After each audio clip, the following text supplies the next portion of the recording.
Good evening and welcome to Fantastic Dimensions. Tonight we are playing The Darkness Beneath the Hill from the Doors to Darkness adventure investigators book, I guess, if you want to call it. It's 5 scenarios for beginner keepers. I'm not a beginning keeper, of course, but I figure there's always something to be learned, and I heard good things about these, so I figured I'd give it a shot. I've got 4 players with me here today. I'm going to go one by one. They're all known to each other, and they all have a friend here in Providence, Rhode Island, who has asked them to come to his house, which I'll do that in the actual beginning of the investigation. But first, let's go ahead and just introduce your characters to anybody who may be watching this so they can get an idea as to who you are, what you look like, etc. And I'll call you one by name to make it easy. John, you go ahead and go first. I am portraying Vigo Uno Manfredi, an Italian museum curator. He's 52. He was currently permanent residence with Chicago, born in Hong Kong. He's well-tempered, educated, high-quality clothing, manicured beard, waxed mustache, and a piercing, maniacal laugh. Okay, very good. Ignacio, you go ahead and go next. All right, I'll be playing Winston Hardwick III. He is a 27-year-old, clean-shaven, perennial university student. He has studied at one point or another anthropology, English, literature, history, and psychology, and has yet to complete any of his degrees, and hangs around the university most of his time. He doesn't have a lot of money of his own, but his family does, so that he can maintain the appearance of a cushy life. Excellent. Heath, go ahead and tell us who you're playing. I'll be playing Barnabas the Bull Watson, who's a 24-year-old boxer who decided to use his street skills to rise to the lightweight champion of the world. However, he's fallen on hard times, having recently fractured his hand, and has stooped to menial labor of late to get some extra money. Excellent. And Jens, you go ahead and tell us who you're playing. I play Reginald Brown Jr. He's 21 years old. He's a dilettante. I hope I spoke it correctly. Sorry for my language.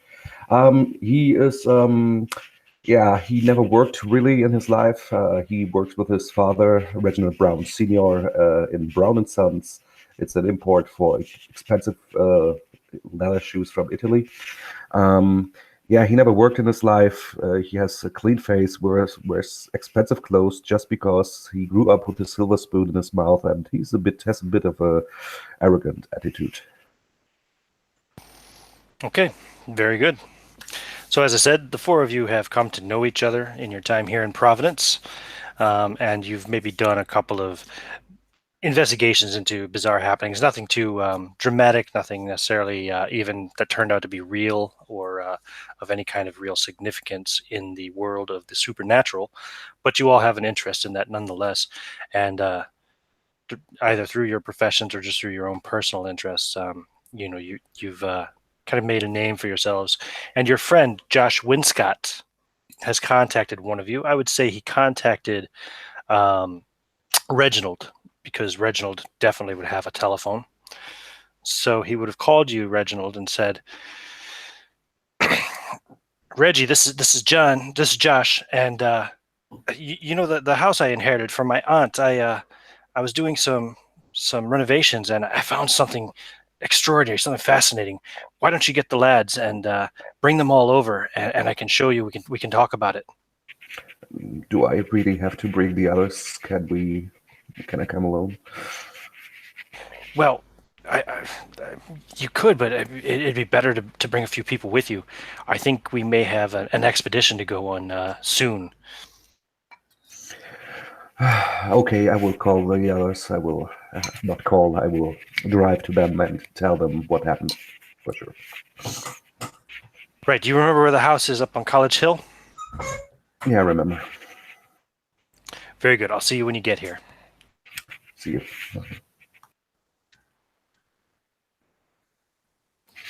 I Do we have like a meeting point when we know each other, like a bar or something? Yeah, I would say so. You probably have a regular hangout or something where you can contact each other. Some of the other guys might also have telephones, or if nothing else, maybe you can reach them via telegram, etc.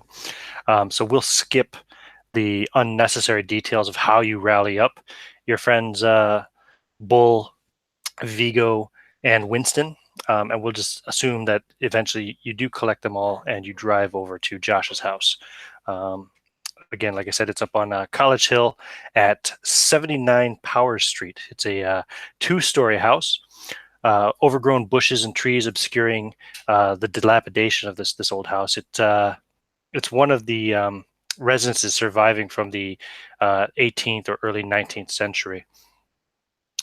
And when you arrive, you can approach as you wish. I'll let you say you pull up into the driveway. You'll see Josh's beat up car in the driveway. It's nothing too fancy, but he's quite excited to have inherited this house from his aunt because he's looking forward to living in it himself and fixing it up. And even from outside, you can see it's definitely in need of renovation. As I said, it is quite dilapidated. Some of the windows are boarded up, but the door and the porch leading to it both seem to be in pretty decent condition nonetheless. So, gentlemen, we are here.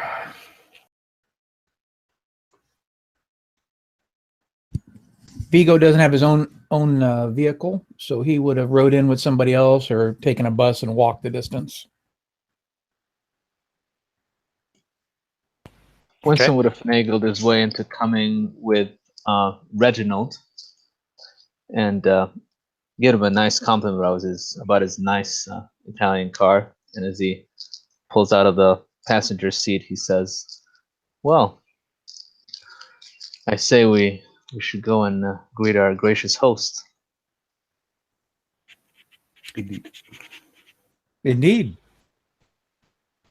Okay. And Bull, did you ride with Reginald, or did you find your own way here? I took the bus. Okay. So you also got off the bus with Vigo and walked up and met them here at the driveway. So, who wants to knock on the door? The one who brought us together. Yeah, I do. I knock on the door. Okay, so as you approach the door, Reginald, and you step up, you knock on the door, and as you do so, it creaks open several inches. Okay, I'm going to fix that lock, buddy. I push the door slightly in and I say, hello, are you there? And as you're kind of walking in and calling out, you see the house is quite dusty. There's furniture. A lot of it's kind of covered over with sheets and such. And it's obvious, you see tools lying around in various parts of the house as well. You can see it's definitely a work in progress. It doesn't look, especially to you, Reginald, it doesn't look at all livable at the moment. You couldn't imagine living in such conditions, but you call out, and after a couple of seconds, you'll hear Winscott call back to you. He says, "Hold on, I'll be right up." And it sounds almost like it's coming from down below, like almost through the floorboards or something, as you're looking around this living room kind of area, and you can see the kitchen, the little dining area at the edge. And past the dining area, there's the kitchen. And you hear footsteps approaching up the stairs where an open door from the kitchen, you assume, leads down into the basement. Vigo, out of nervous energy, if for nothing else, is going to check his pocket watch for the time and give it a quick wind.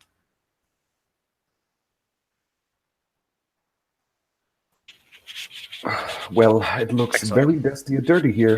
Bullet looks like a very good place for you, doesn't it? What are you trying to say, huh? You cracking wise? Nothing. Okay. Only want you to go grab some of the tools there, huh? We'll start sussing this place out. So at this point in time, John, I see you typed in the chat what the time of day is. It is about midday, and when Scott appears, he looks he's quite dusty and dirty himself. He looks like he's been doing some digging or something. He's relatively young. He's not much older than Reginald himself. He's probably in his mid-20s. And he comes up and he says, "Oh, very good, very good. I'm glad you could come. Please have a seat and I'll fix some coffee." And he goes and he pulls off one of the sheets off of a kind of a dilapidated old sofa. And he goes and pulls another sheet off of a like a lounge chair. They, like I said, they're old. They show their age, but they're not dusty. At least they were covered to be protected from the dust. So, and Sean has arrived. So I'm going to let him arrive to the house just as you guys are beginning to make yourselves comfortable and tell us who he's playing. Are you ready to go, Sean? Yes. I'm ready to go. So why don't you go ahead and tell us about your character and maybe tell us, hey, just give us a description of him, his profession, and what he looks like. Okay, so he's like a guy in his like late 30s. He's like wearing a fedora, kind of an Indiana Jones looking dude, kind of. And he's got kind of, he basically, as this photo says, like a white dude, kind of a little bit tan skin from like a couple of, like a 5, kind of like he hasn't shaven quite a bit. And he's got like, he's kind of dirty. He's just like he came from somewhere, some kind of excavation or something. And he kind of wipes off the dirt before he goes in and he comes in. And yeah, so his name, he introduces himself. He says, wait 1 second, where's my phone? Okay. Oh yeah, he introduces himself as the name is Gerald Alex Witt, but you can just call me Witt. Yeah, and I'm going to say that you already know Vigo Manfredi here. He's a museum curator, and that's who John is playing. Right. So I'll type everybody else's, or I'll just copy and paste everybody else's info into the chat so you can see it. And why don't you type your name into the chat too, just so we'll have it up to date in front of us. Sean. Yeah, okay. So Winscott comes over and shakes your hand. He says, "I'm Josh Winscott. Thank you for coming to my home. And please make yourself comfortable." And he goes, he pulls another sheet off of yet another lounge chair. So there's 2 lounge chairs and the sofa. There's enough room for all of you to sit. And he goes heading back towards the kitchen and says, "I'll just make some coffee. You guys can make yourselves at home. Get to know each other if you don't already." Do you have clean cups? Of course. And you the look on his face, you can tell he's going to freshly clean a cup right now as he rushes back into the kitchen. Okay, I lay a hanky on my place down, and then I sit down and wait for the coffee. So as I said, the only one who actually knows Gerald here is you, Vigo. The rest of you guys, this is your first time meeting him. You're an archaeologist, right, Sean? Yes, I'm an archaeologist. I go in and try to search for different artifacts and stuff and bring them back to museums. So it's kind of my thing. So yeah. Vigo will go through the correct steps to introduce our new friend and explain that he's a colleague of mine, and I thought that his skills and his persistence might come in handy. Plus, it's always fun to gather stories from abroad in light company. Yeah, thanks, Vigo. Nice to meet you all. What are you talking about? Gather stories. We here to chinwag or make some money. Either way, the stories can lead to money. That's my thing. Reading about really, really old stories, about often really, really old coins, for example. Yeah, I don't want old coins. I want new coins, in my hand now. You'll want those coins if they're made out of gold. Yeah, we're gonna find those here, buddy. Simple coins for a simple man. So those of you who do know Josh already, which is basically all of you except for Gerald, would know that Josh comes from like a kind of an old, proud, once very wealthy New England family. He makes his living currently writing magazine articles on varieties of subjects, and he occasionally also publishes short stories to make a few extra dollars here and there for himself. He is no longer a very wealthy man, however. He is a man of relatively modest means, so inheriting such a large two-story, 18th century house here in Providence is it's quite a big deal for him. And after a few minutes, as you're kind of sitting and chatting amongst each other, he'll come in with a big old kind of it's not proper silver. It's actually kind of browned, what that faux silver tray with 5 cups of steaming black coffee on it. And he goes around to offer it to you first, since he's just met you, Gerald. And I say, much obliged. And I smell it, and I just say, just the way I like it. And he and we'll take it around in order to who's sitting in the other lounge chair? I say it's me. Okay. Or if you saw yeah, it's I would sit in the next most comfortable chair, if there is one. You and Otherwise, Reggie I just had stand. both approached the lounge chair at the same time. And then I saw him put his little handkerchief down, and I kind of smiled to myself and let him take it. And I'm just standing kind of a little bit behind him, my forearm on the back of the chair. Okay, so Reginald, you got the other solo lounge chair, and he offers you your cup of coffee, and he offers a cup of coffee to Winston, who is standing behind you, probably making you feel very comfortable. And then he goes over to the sofa where Vigo and Barnabas are seated. He says, "I hope you like it black. I'm afraid I haven't had time to go to the store and get any milk, but." I would have preferred some sugar, but I think it will do fine. No, I like it. Black's good. Make a proper man out of you, I'd say, while eyeballing freaking Reginald Brown. And Josh kind of blushes a little bit, and he says, "I'm sorry, Reggie. I don't have any sugar either at the moment." No, it's fine. It's fine. Oh, don't worry, Joshua.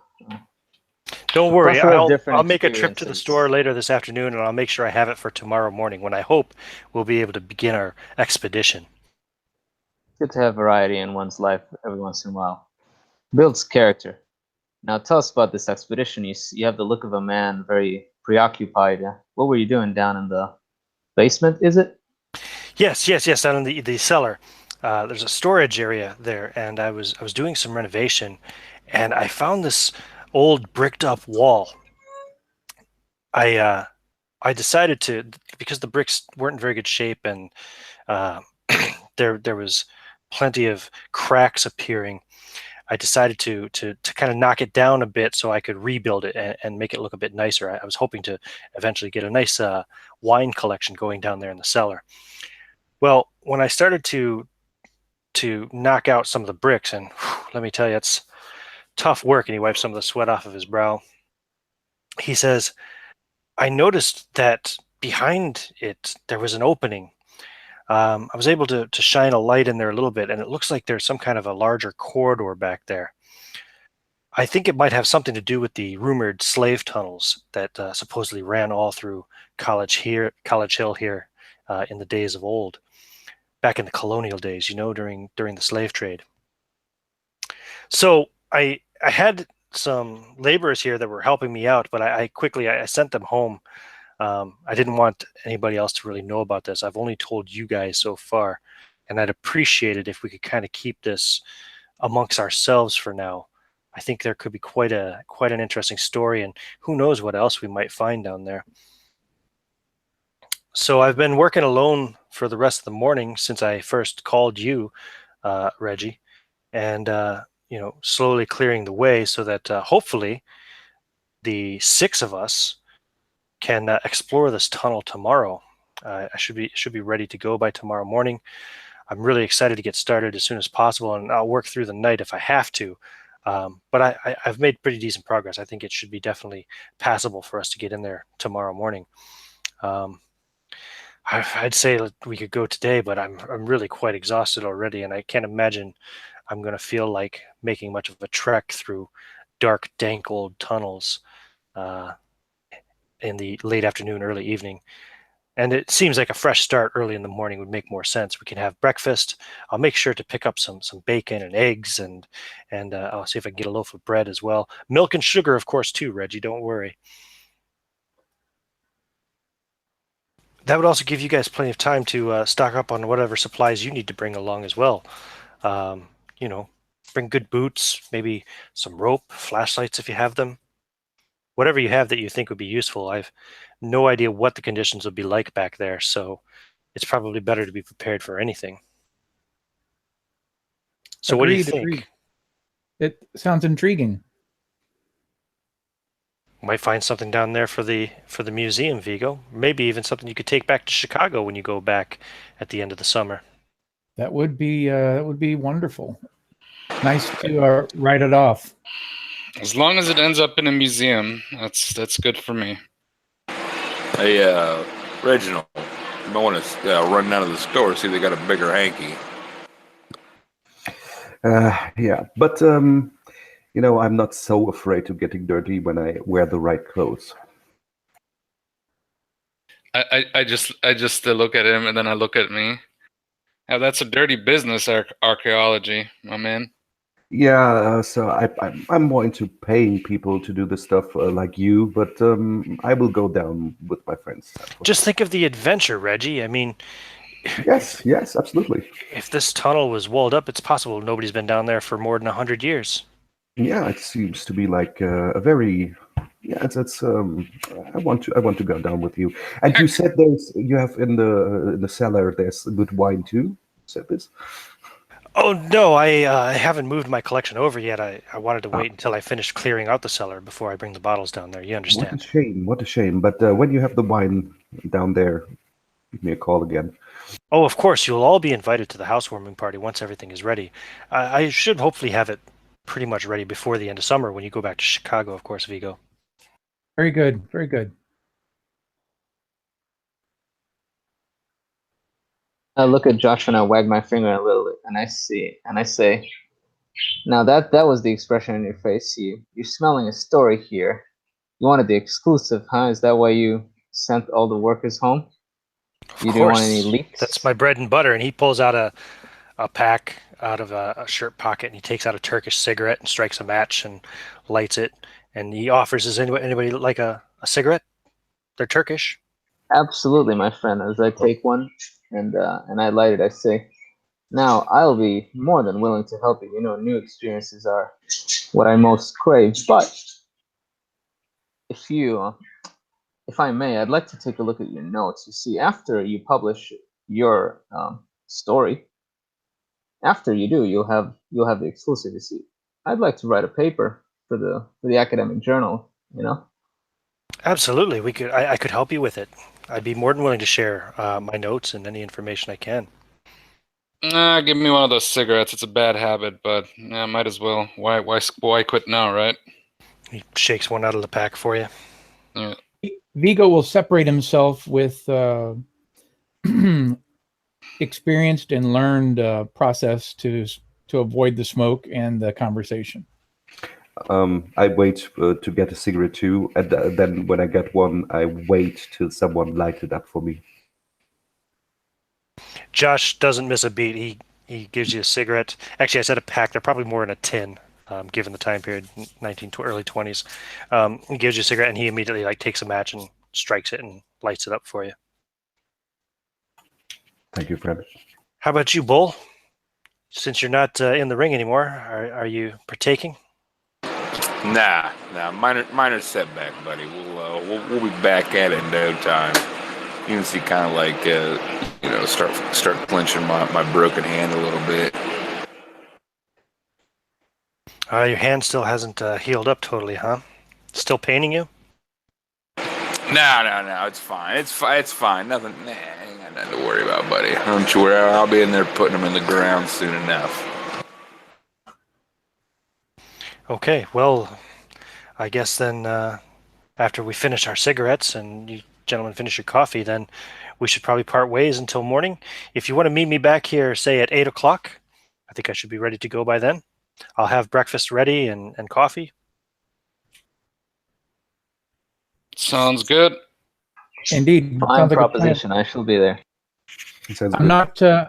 not sure the bus is going to run that early, so perhaps we could arrange to meet somewhere for everyone to be picked up at the same time, ride in together. I can pick you up when you wear clean trousers, for sure. Very good. Yeah, I mean, it's early 22. Providence isn't that big of a place yet anyway, so everything would be within a couple of miles probably of this location. There's Well, if it's that close, he'll just ride his bike. That's fine. like the university library is, I think, about, if I remember correctly, it's about a half a mile north of here, as Oh. is the Athenaeum, which is a much more exclusive library. There's shopping areas and kind of the town center as well. It's less than a mile away. So Very good. So in the context of taking the bus, I'm going to assume that he was just out of town exploring a possible dig site and came in on the bus. But he will Sounds he'll ride his bike in tomorrow. okay. Okay, so after you finish your cigarettes and your coffee, do you have any more questions for Josh before you part ways, or? Yeah. That's when we got up here, buddy. The door was ajar. You got your lock busted, or what's the deal here? Oh, the door was unlocked, but because I knew you were coming. But yeah, I think the latch isn't catching properly. I'll have to try to work on that. Maybe it's okay for now. I think we're plenty safe enough. Maybe we can work on that after this, after we check out this tunnel, or during, depending on how large it turns out to be down there. This may take several days. I don't know. Yeah, I mean, I ain't much worried about it. I can take care of myself, but I figured it might be something worth mentioning. Yeah, I'll be sleeping here on the sofa tonight anyway, I think. So, yeah, I'm not too concerned about home invaders. You can sleep in the house of my father this night when you don't want to sleep here. I appreciate that, Reggie. I might give you a call later. We'll see. I don't know how late I'll be working though, and this is my house now, and I kind of want to make sure nobody else comes in and finds my discovery. Yeah, but just to let you know, you're always welcome in our house, and you don't have to sleep on this excuse for a couch. That's very kind. I appreciate that, and please do tell your dad that I said hello. Give him my regards. I will. But don't mention the tunnel, okay? No, I don't.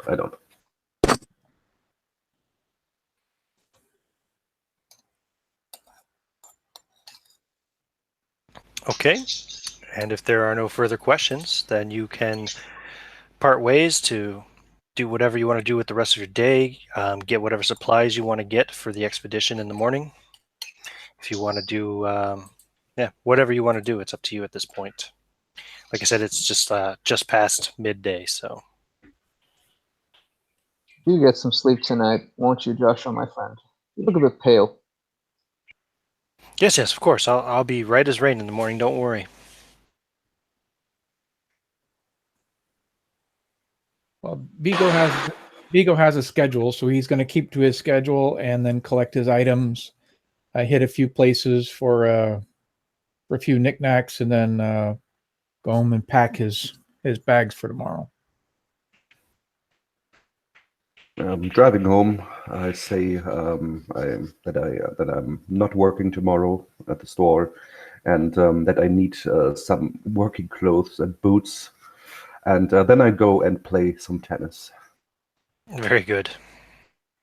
I would actually walk straight to the library from Joshua's house and stay there till late, and then arrange for a car to take me to my humble abode, which is relatively close by. I would get a pair of good boots and a lighter. So do you want to go to the college library, the Brown University Yes, collection at and John I Hay would like Library? to, I would like to read as much as I can about the history of this place and the slave tunnels and so on that Joshua mentioned. No problem. And what about Bull? What will his plan be for the rest of the day? Yeah, I'll probably hit up the local pub and play some billiards, have a few drinks. Who knows? I might get lucky and get into a bit of a brawl. You want to go into the tunnels with half hit points tomorrow, do you? Hey, man. You only live once, right? Indeed. Okay. So if you guys would like to start compiling lists of whatever you plan to bring with you, I'm going to have you type all of your gear for when you do go into the tunnels tomorrow into the chat, because I'll need to be able to see what you're carrying. In the meantime, though, I will cut over to the John Hay Library with our friend, sorry, names. Winston. Yeah, Winston here. So there's a picture there of the John Hay Library at it holds the Brown University collection. Yeah, when you arrived there now, you said you wanted to look into the history of the place, and maybe the house itself, To the or house Providence itself in and the general. area in general, and also the town in general, and the slave trade and the tunnels. Okay, very good. Let me see here. There we go.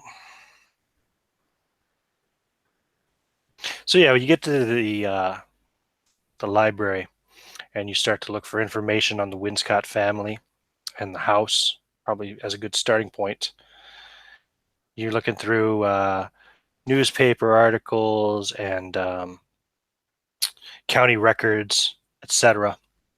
You will find that the house at 79 Power Street was built by Elijah Winscott, a slave trader, in 1796. He lived in it briefly before becoming ill himself, at which point he retired to the countryside, where he then died in 1811.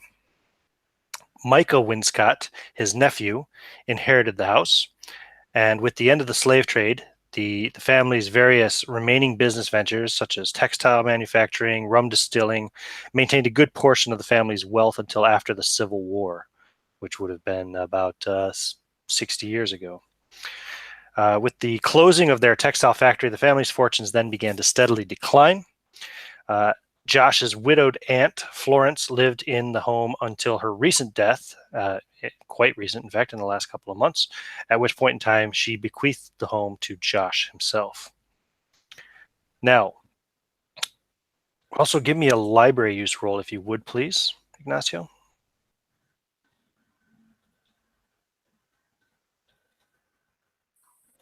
Fortunately, I failed by 10. I rolled a 70. Okay. You can also, if you wish, you're local, yeah? You're from Providence, or did I'm you? sorry, I misread that. That's actually the zeros and sevens, so I actually succeeded by a bunch. I rolled Okay. a 7 on a 60. No problem then. So, Rhode Island was one of the most active northern colonies in the slave trade, controlling over half of the trade in the entire country at the time. Newport was the most important Rhode Island port for slave trading. However, Providence was also greatly involved. Despite the emancipation, which began during the Revolution, the ownership of slaves continued until the 1840s. Originally, the slaves were primarily sold in the West Indies or brought back to Rhode Island to work on plantations. When Congress gave the trade an expiration date of 1806, Rhode Island served the hungry slave markets to the south, shipping as many slaves as they could as quickly as they could. Conditions for this human cargo, which were already poor, then quickly deteriorated during that time period. John Brown who is the same John Brown that the university is now named after, was tried in 1796 for violating the slave trade laws, but found not guilty. In 1797, he was tried again, and his slave ship, the Hope, was confiscated. The Brown family of Providence had been successfully involved in slave trade for decades, becoming one of the region's most prominent mercantile and political families. And it was in honor of their own donations to Rhode Island University that it was then renamed Brown University, which I think is, this where this library is located that you're studying, that you're currently researching in, and also where you study, Winston. Over the years, the discovery of drainage tunnels and bricked over cold storage rooms under some of the houses on College Hill, such as Josh's, have stoked speculation that they were once used to smuggle slaves into Providence after the laws against the slave trade were passed. In 1901, only 20 years ago, a cornerstone and nearby tunnel was rediscovered during renovations on the house of John Brown. The stone was inscribed with Brown's own name and a date of 1786, and appears to have stood at the entrance of a large tunnel running towards Benefit Street. It was wide enough for 2 grown men to crawl through. While the head architect dismissed it as a drainage conduit, the tunnel's discovery revived rumors that it also had been used to smuggle slaves. Now, you rolled an 07 on your library use, yes? Indeed. So you find, as you're just as you're almost finishing up reading here about the slave trade in Rhode Island, and then you pick up the book that you were reading about the Winscott, the county records that you were reading about the Winscott family, and a piece of paper falls out of it just as you're about to put it back up on the shelf, which I'm going to put into the group chat for you, so you'll be able to see it. Let me make sure I've got the right one. Yep, there we go. Now, all of you guys will be able to see it, but this is Winston, of course, who has found it at the moment, if it'll let me send it. There you go. Let me know if you have any problems receiving or seeing that.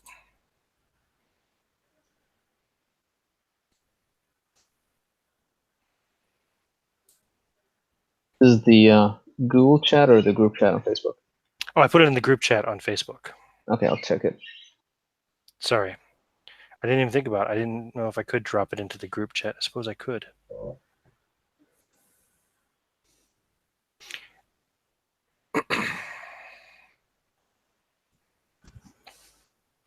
Ian, I PM'd you real quick with some info. Okay. You guys can vamp then while I read. Yeah, I can see it.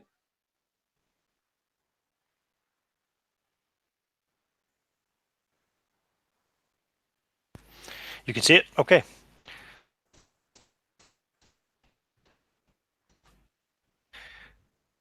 So you can do with that as you wish. Ian, I updated the character sheet with the new gear, extra gear. So Okay, just do me a favor and type the gear into the group chat here on Hangouts, if you could, please, just so I can see it all in Sure. place. Just be Sure. easier for me. Sorry, mate. No problem. I just have to copy paste. Hopefully that works. Should work just fine. I got enough tabs open here, so I don't want to do too much with private messages on Facebook and extra PDFs and things of that sort, Of Yeah. course, yeah. That would be the end of mine. I was just sending that real Cool. quick. Yep, no problem. Good to know. And that is pretty much all the information that you will be finding. That takes you about 4 hours in total of researching. So by the time you got here and by the time that's done, I'm going to say it's probably at least 5 o'clock in the evening, Winston. So I will actually pocket this letter and keep it in my clothing for later review after I give it a quick cursory reading.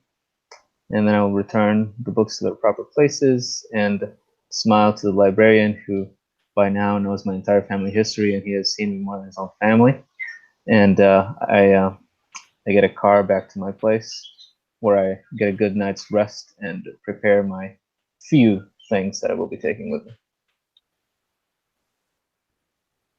Okay, very good.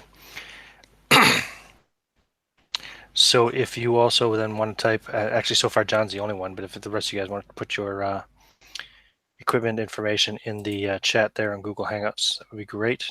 Specifically the Google on Air Hangout, of course. I mean, Google on Air chat. Hangout on Air chat. Fuck me. I need more beer. I hate GMing sober.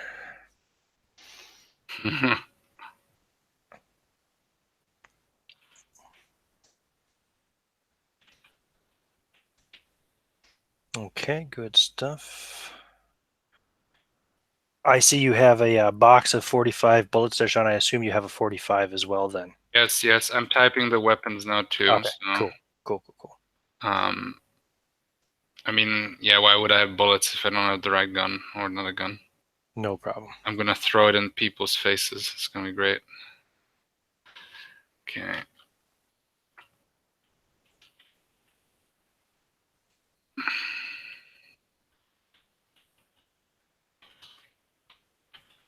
Good stuff. Okay, here's all my stuff. So then, what will be your plan for the morning then? I guess we'll go. So you're supposed to meet back at the house on College Hill for 8 a.m. to have breakfast with Josh and then go down and explore the tunnel from his cellar. Yeah. Vigo's going to come in on his bike, as noted, because it is short distance, with his pack and his bag. He tends to carry his smaller items in an old surgeon's little black bag. Goes along with his whole look, so he would have the look of a doctor walking about. He's just going to get there a little bit early, and he's just going to mill about the property, noting stonework and ironwork and such. Okay, very good. Is anybody going to be late, or will you all arrive crap! by 8 Can I still add a light source, like a flashlight, electric torch? Yep. Yeah. So if I'll add just a flashlight. I don't want it to be too much stuff, but we gotta need a flashlight if it's gonna be dark. Where do you keep your revolver, by the way? There. I just keep it in the jacket. You know, like these kind of got like a pocket in the jacket. Yeah, well, not in the jacket, but in the chest. You know, there's the thing where you put the gun in. This like a shoulder holster type thing. Yeah, and then you put the jacket over so people don't see it. So it's like, yeah. Fair enough. How clandestine. Well, I'm just prepared. You know, I got. I'm trying to be prepared for everything. So. You got 99 problems, and that's not one. The word you're looking for, Jens, would be a pocket watch, but that's close enough. Leave it to the dilettante to have a beautiful pocket watch. Okay. So does everybody arrive on time? Does anybody arrive late? Does anybody decide to go in early? Or what do you want to do? How do you want to arrange your rendezvous at the house in the morning? Vigo got there early, but he will wait because it is rude to be too early. Okay. I pick up the guys that I have to pick up, and I'm wondering why they all have so much stuff with them. And because I just have my working clothes on, my boots, everything is totally new and clean, because he never worked really before. And he has just like his electric torch and some stuff with him. Yeah, I see your equipment consists of your torch, a lighter, pack of cigarettes, and a pocket watch. Yeah. Sounds good to me.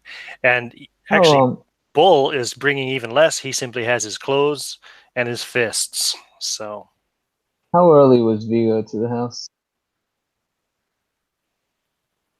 I'm sorry? How early were you, Vigo? Yeah, what time did you get there? I'm going to say he probably got there 45, 50 minutes early. But again, he was walking around the outer property, checking out stonework and ironwork and such.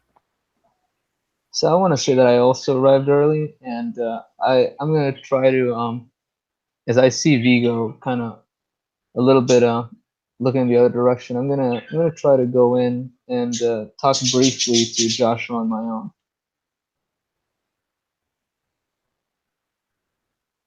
Okay, what time were you there? Sorry.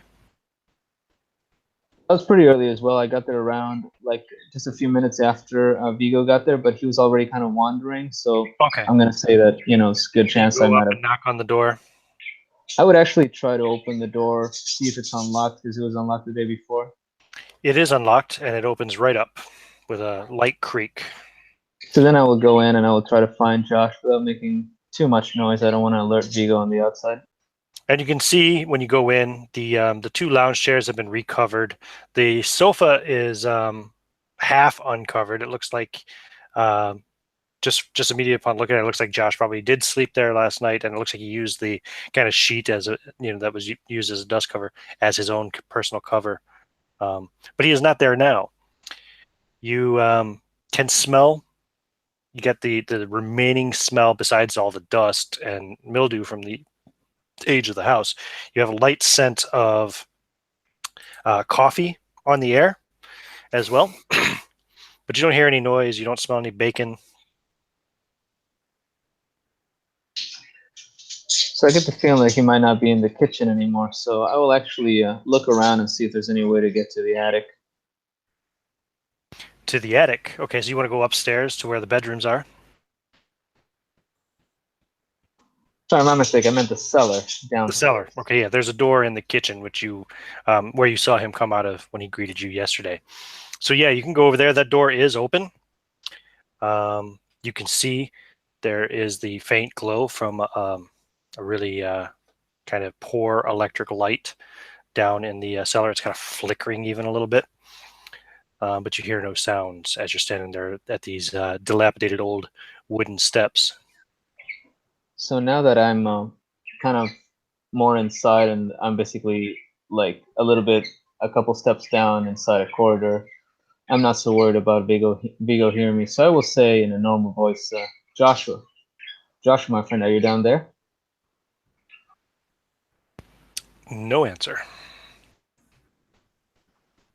Is it very, very dark in here? Like, can I walk down the stairs without like tripping, or should I light something? Yeah, like I said, there's that flickering kind of light from down below.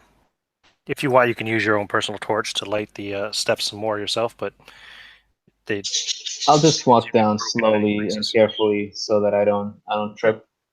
So you can walk on down there, and when you get down to the cellar, the basement, as it were, you see a cooling cup of coffee. There's no steam rising off it anymore. On a small little end table beside a brick wall, which has a decent-sized hole in it now, and tools lying on the ground around it. And the lamp itself that is flickering at the moment is kind of like laying on the ground a little bit over there, like to illuminate that wall, which is obviously where Josh has been excavating. Joshua, my friend, are you down here? Are you in the tunnel? No reply. How dark is it in the tunnel?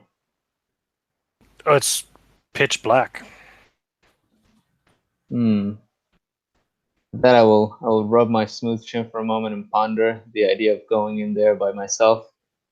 And I say, no, I must have missed him. He must be still upstairs. And I'll go upstairs and basically check the whole like upper level, see if Josh is there. Yeah, go upstairs, check all the bedrooms. There are several bedrooms upstairs, but they're all even dustier than the common rooms downstairs. They don't seem to have been used really, except for one, which is a little less messy, a little less dusty, which you assume must have been the aunt's old room. It looks like a woman's bedroom, an elderly woman's bedroom.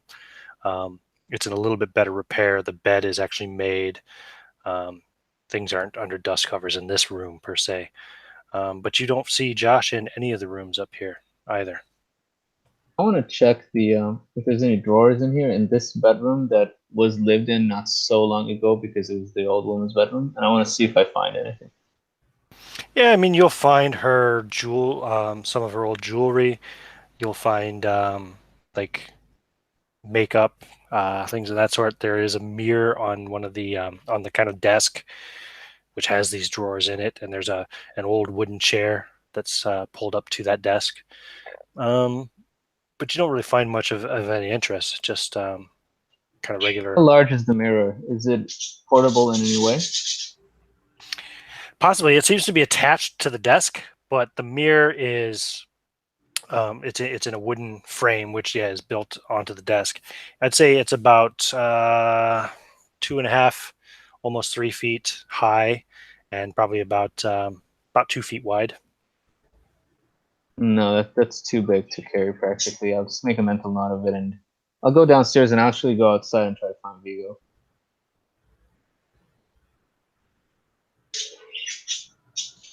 Vigo, is that you? Yes. Sorry, I was a little distracted. So Okay, Vigo, my you're friend, carrying. Oh yeah, no, sorry, I got the wrong idea. Never mind. I'm trying to read what you wrote here, John, in the chat. Was that a joke Hold on. about the bird? No, as he was talking, the bird was going nuts in the background. That's Oh, okay. Sorry. Okay. Yeah, don't do I was that. just joking. Sorry. It confused me. I was like, I thought you brought a bird. Okay. Sorry, carry on with the conversation. Sorry. Apologies. I was trying to figure out what the hell was going on. I apologize. I see we're both early, my friend. But I went in the house for a moment. It was unlocked like yesterday. I felt Josh wouldn't mind the intrusion, but he's nowhere to be found. I even checked the cellar, but he's not there. The tunnel is a little bit open, but I figured I'd wait for the rest of you. Maybe he's Well, just buying some bread or something for breakfast. exactly. A gentleman waits, but it is an unusual condition. The house is not exactly in working order, so I suppose etiquette be damned. Maybe we should walk the grounds. Perhaps he's collecting fresh greens or onions or some sort. I didn't notice him when I was walking about. I have the feeling, my friend, that he worked very late. I saw an unfinished cold cup of coffee downstairs, and even his torch still lit on the floor. Seems like maybe he lost track of time. If he left, he might have left in a hurry. He did seem a bit preoccupied. Perhaps we should go and take a look at this area where you found his lantern. Right, yes, and I look around. I see if anybody else has arrived or is close by. Well, I think it's safe to say now that at this point in time, the others will arrive. So Barnabas and Reginald. Yeah, I'm down there. I just think that he's out buying some bread or buns or whatever for the breakfast. So I arrive in a car, like there's this pretty chick that drops me off from a car, and I say, "See you later." And then I say to the others, "So, what's been happening? Sorry for being a bit late." And I have this big backpack with stuff in it. You have this rope on the side. You have like a fucking machete at the backpack. I've got a knife on the side and even a whip. They look kind of like a bit like, but yeah. And I'm moving towards you guys. I'm saying, "So, what's up? Where's Joshua?" Good morning. And I look at you and I look at all this stuff and look at me and look at you. And why have you so much stuff here? We are just going down a cellar hole.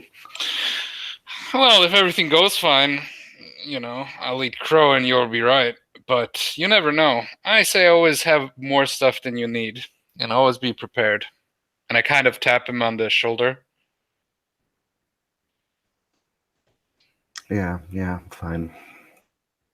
And I have this smile, and I'm saying, "So, where's our gracious host?"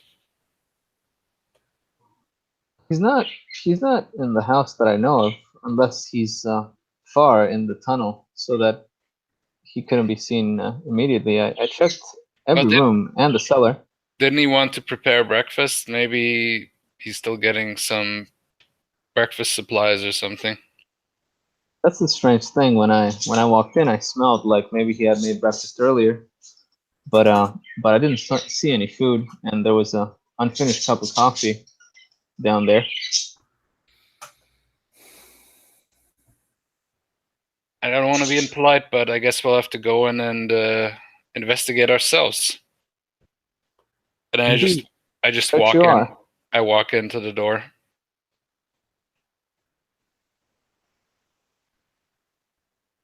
Vigo will follow. Well, I guess our new friend Gerald is a man of action, and I walked right in. Okay. Did you say that out loud? Yeah, no, I did Yeah. say it actually. Please, either Whit or Alex. Only my mom calls me Gerald, but yeah. Very well, Mr. Whip. If I may ask, Whit with a T. That's my family name. Whit, Mr. Whit. If I may say, you have quite a tan. Where did you go for your last expedition? Oh, I was searching in the Amazon jungles for some stories about some lost city or something. You know how it is with the Incans.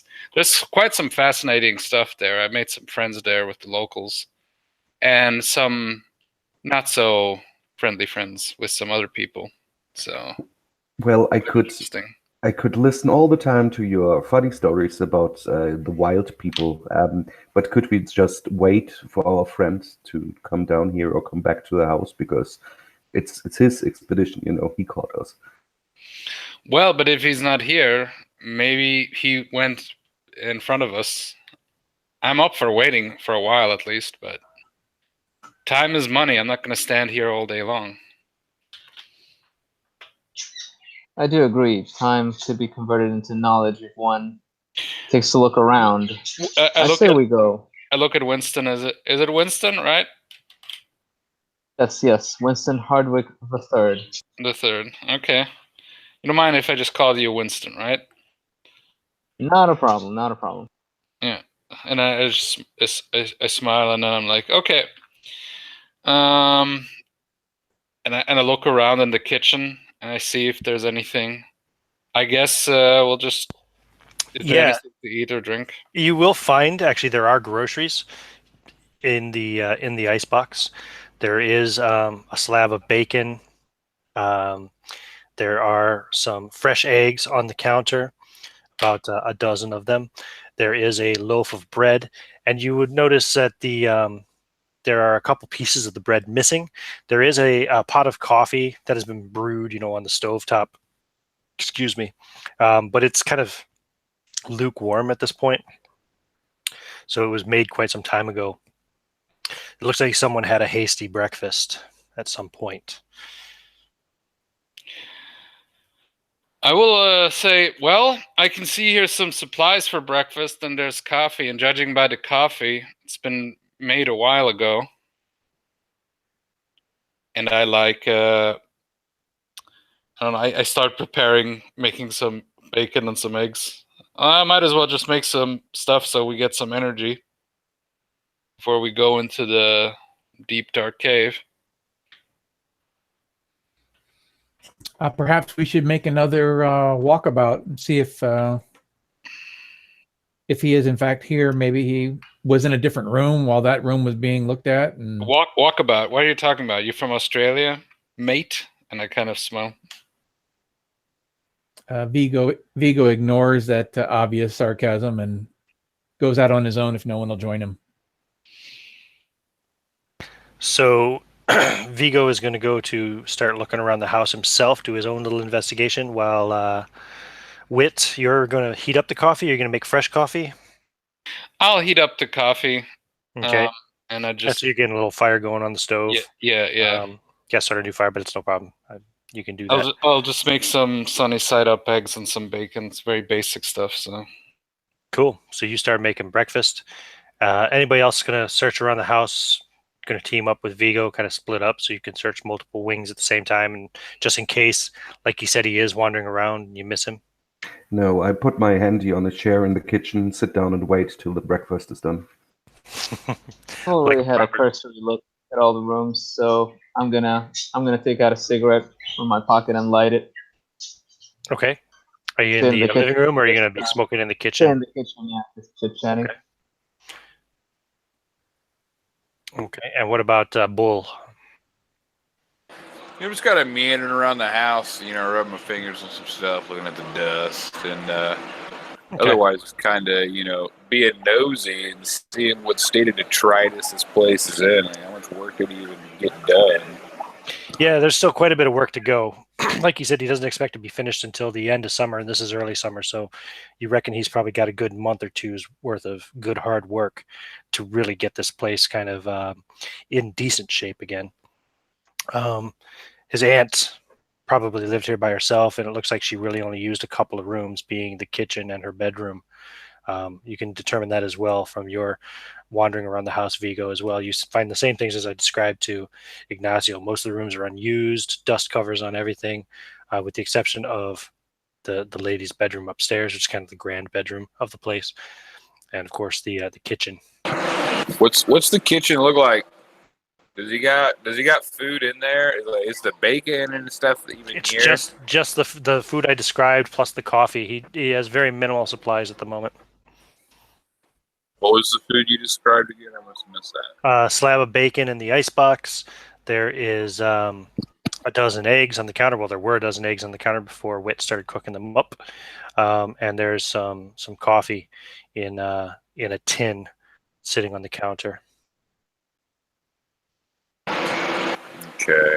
Probably like, a jar of fat, lard, whatever for frying and things of that sort. Yeah, as well. Very, very minimum utensils. There's about 6 plates. There are 6 sets of cutlery, although only 5 forks. There's a fork missing, and there are 5 coffee cups. There are 6 coffee cups, but one of them has a really bad crack in it, so you probably don't really want to use it. There's also a jar of milk in the icebox as well, and some sugar beside the coffee in a separate tin. It looks like Joshua did think of you, Reginald. There's milk and sugar.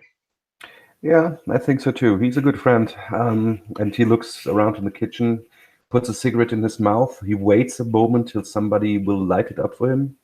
He waits and waits. Nobody does it, so he lights it up his own, for no.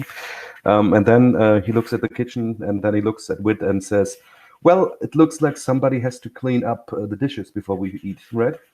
Yeah. I've been cooking. Somebody else cleans the dishes. You're right. Somebody has to do it. And he just sits there and smokes a cigarette. Yeah, I that's how it was in my house. Don't trouble yourself with. I'll do the honors. Thank you, Winston. Tell me, Whit. You always travel alone on these expeditions? You ever take a team? Sometimes I get some associates. Like sometimes I find people on the road. Maybe some nice lady friends at times, if you know what I mean. And I kind of tip the fedora. But actually, and then I actually realized while I was cooking, I just take it off, put it on the side. I have some friends of mine, some colleagues, some archaeologist colleagues, some that are more, they stay more in the academy for the most time. I do teaching on the side, but I mostly feel home when I'm on the field, even if I'm just dusting off some old artifacts or something. You mentioned natives, inhospitable nature. Anybody ever get hurt in one of those expeditions? Anybody? And I paused for a moment, and I actually scratched the bridge of my nose trying to find the words and say, anybody ever not come back?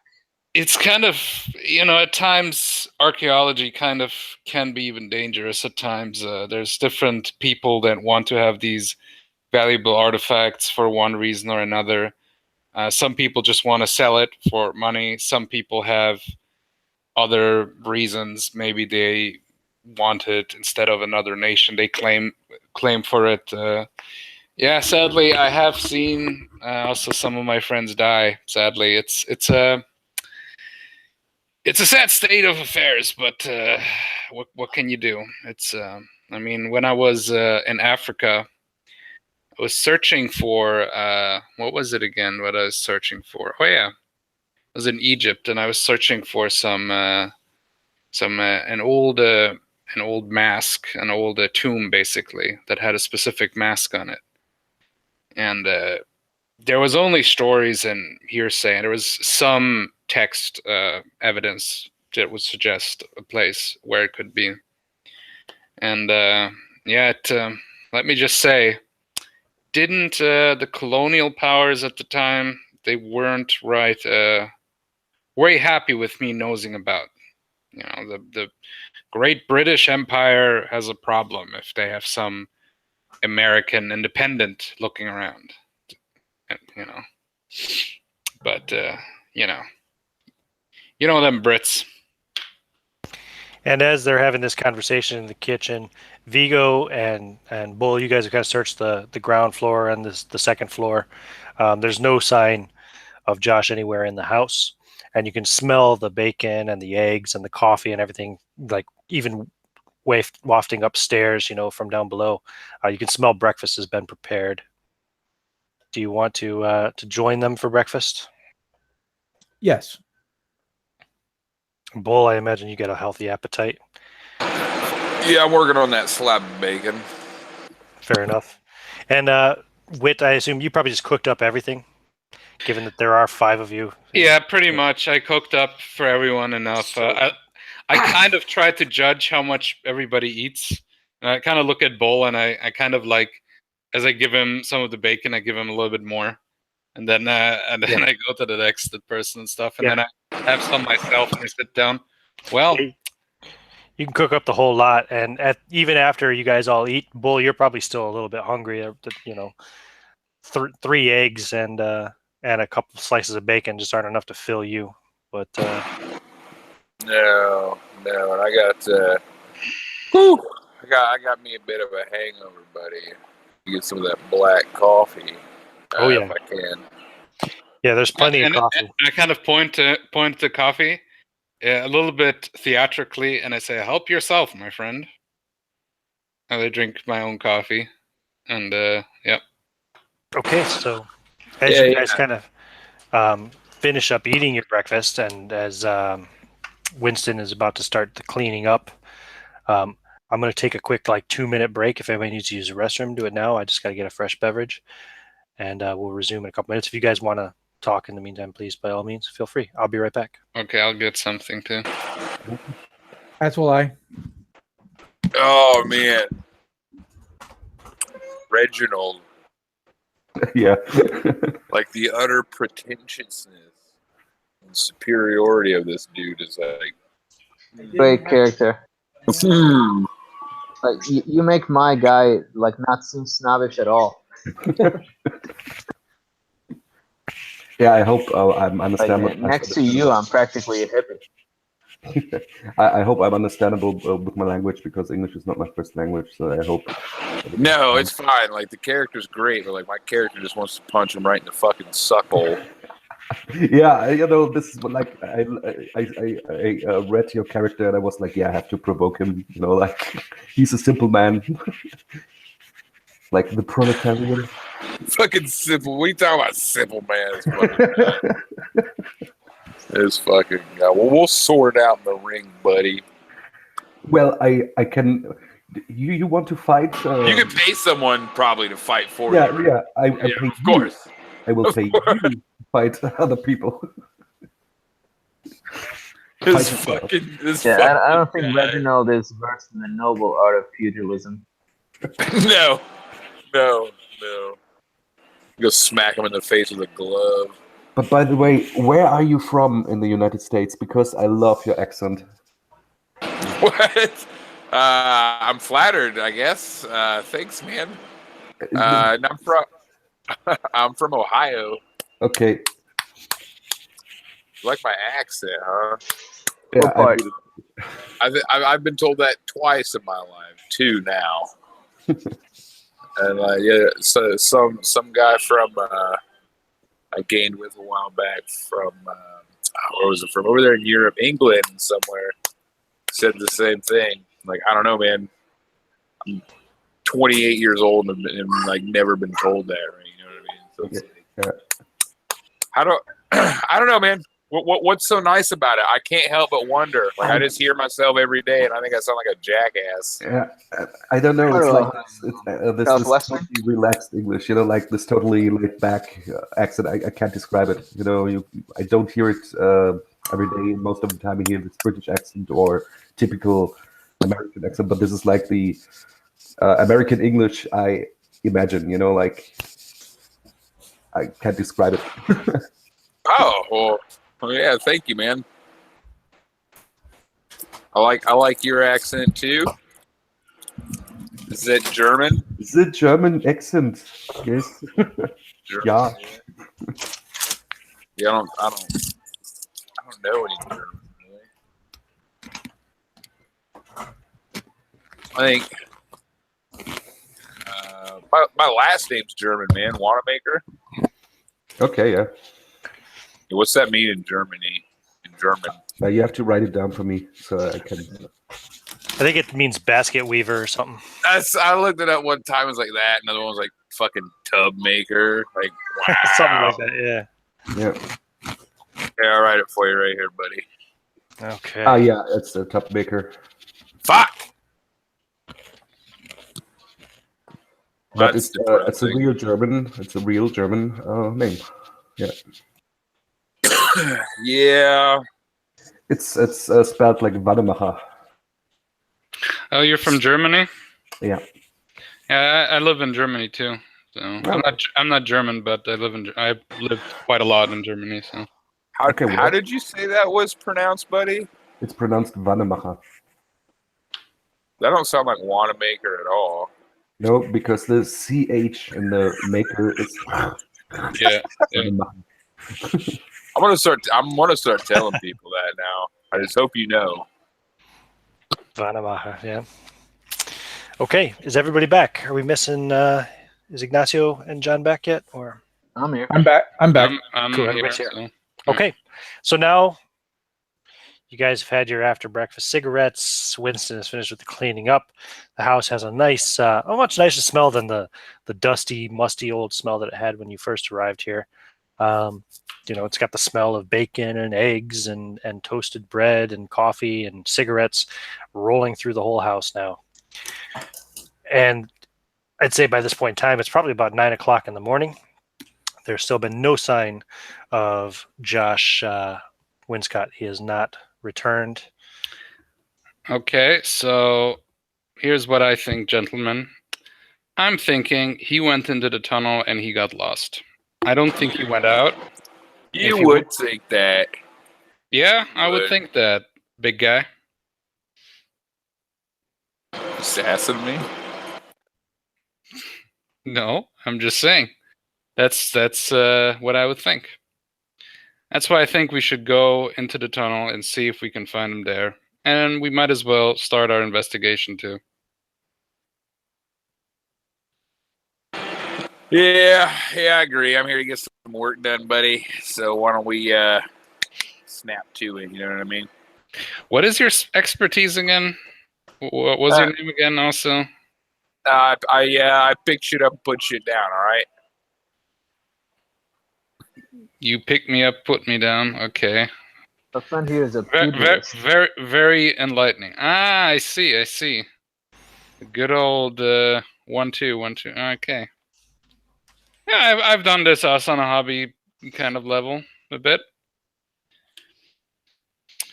Yeah, so let's get going then. And I get up and I go towards the tunnel, basically. Yeah, so you can take the stairs right down from the kitchen down to the basement below, or the cellar.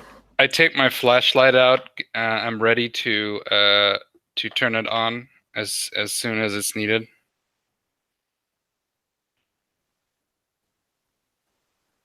Cut.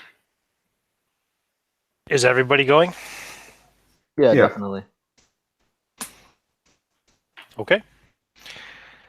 Who's going in what order? So the first one going down, of course, is Wit. flashlight in hand, making his way down to the basement where, again, still that electric light. Think of it as like one of those ones that's kind of like you can hang it from a hook or anything like that. It's flickering there still, kind of shining on the brick wall with the hole in it. Who's following Wit down? What order are you guys going in? I go last. Whoever goes first, I go last. I'll go behind Wit. Okay, Winston, right behind Wit. Vigo will follow in. He's distracted by checking out the immediate areas, so he's seeing if there's anything out of place, like maybe excessive insects or tracks in the dust, broken cobwebs, something to explain recent movement. Yeah, well, there's plenty of signs of recent movement down here since this has been the main focus point of where Josh has been working. Of course, that's why he's distracted. So, yep, no problem at all. So you're next to go then, Bull? Yeah, sounds good. Roll a dexterity check for me. I swear to God, if I die right now, give me a second. As you're walking down, because I reckon you're kind of the biggest, being the professional boxer of the group, one of the steps kind of gives way under your foot and cracks. All right, we got 81% here. Where's Right. my deck? Where's my dex at?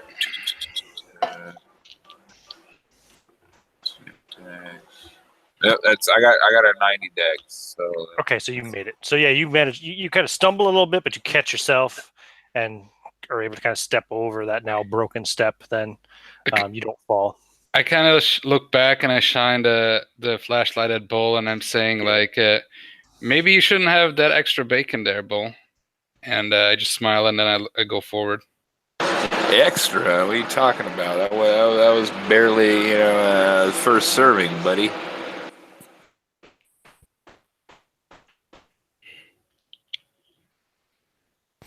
And so then you will have to kind of step over that broken step as well on your way down. Reginald, Yep. what were you gonna say, Heath? I was gonna say, like, I'll just scoff a little bit and say, all right, just keep going, John Ray. Keep that light forward. I just ignore him. I just go forward. Vigo's going to be using his lantern to check out the immediate passageway to see what sort of tunnel, the condition of the tunnel was in prior to it being opened up, the walls and such. Right. So you're going through the hole then, Wit? Yep. Okay. So on the other side of this hole, this brick wall, there is a brick-lined tunnel that quickly branches into what looks like a wider natural cavern as you're kind of shining your flashlight around. Now let me pull up my map. Hold on. Right. So it goes to your left, which you know would be east, and to your right, which would be west. And from your knowledge of the area, you know heading west would be heading towards the river. Okay, so so the western one would go towards the river, right? The western one would be moving in the direction towards the river, yep. Okay. I take out my notepad and my pen, and I kind of just draw a crude map quickly as I kind of hold I give the flashlight to Winston quick. And I'm like, okay, and I'm saying, okay, the eastern passage should go towards the river. The western passage should go towards the river. I say we take the eastern passage. And it smells of like dust and earth down here. The temperature is at nice level, what is it, about 56 degrees Fahrenheit. That you get that constant kind of underground temperature. Does anybody have have a decent track skill? Tracking. I only have the basic 10. I got a 10. Let me see here. Where Vigo has a 10. I have 30. Okay. Okay, Go I don't have a lot. I've got a 10, but I do have a compass. Does that help any? No. Go ahead and give me a roll again for Reginald, as you guys are standing there with the light kind of moving around the area as Wit is trying to make a crude map. Okay. I'm just trying to figure out now, like, why the hell does Reginald have a 30 fucking tracking? Because He's still taught they Everyone found strange work hobbies. hunt. I was out hunting for deer. Year 26. I got it. Nice. So you would notice there are man's footprints heading westward into the tunnel, though if you're looking around while he's working on his map, they do disappear pretty quickly after you get past the debris and dust from the actual excavation of this brick area where he's dug in. Yeah, I tell you guys that, yeah, look, there are the footprints. Have you seen it, Mr. Explorer? Famous explorer? Oh, you got good eyes there. Yeah. I never said I was famous. And yeah, we can, that's probably a good way to go then. Let's go west then. Good eyes there. Okay, so you start to make your way west, and yeah, you go about 30 feet before the kind of bricked part of the tunnel just disappears completely, and you're in more of a natural, wider cavern. It's maybe about 10 feet wide here, natural earthen kind of walls and ceilings. It's yeah, the ceiling itself is maybe about 12 feet over your head, and you travel about 200 feet going in that direction before you come to what looks to be some human remains, ancient human remains, about 10 feet away from an opening on the south wall, which would be to your left. I go with my brush from my archaeology kit, and I tell Winston to shine the light on the remains, and I want to basically clear it up a bit to see if I can find anything interesting. So what you would see as you're kind of shining this flashlight around the different remains. Would I use like spot hidden or anything, or okay, whatever. Not yet. Don't worry, I'll let you know when. You would notice it looks like about the remains of about 6 people. Some of them have iron manacles around the limbs. 3 of them do, in fact. 3 of them do not.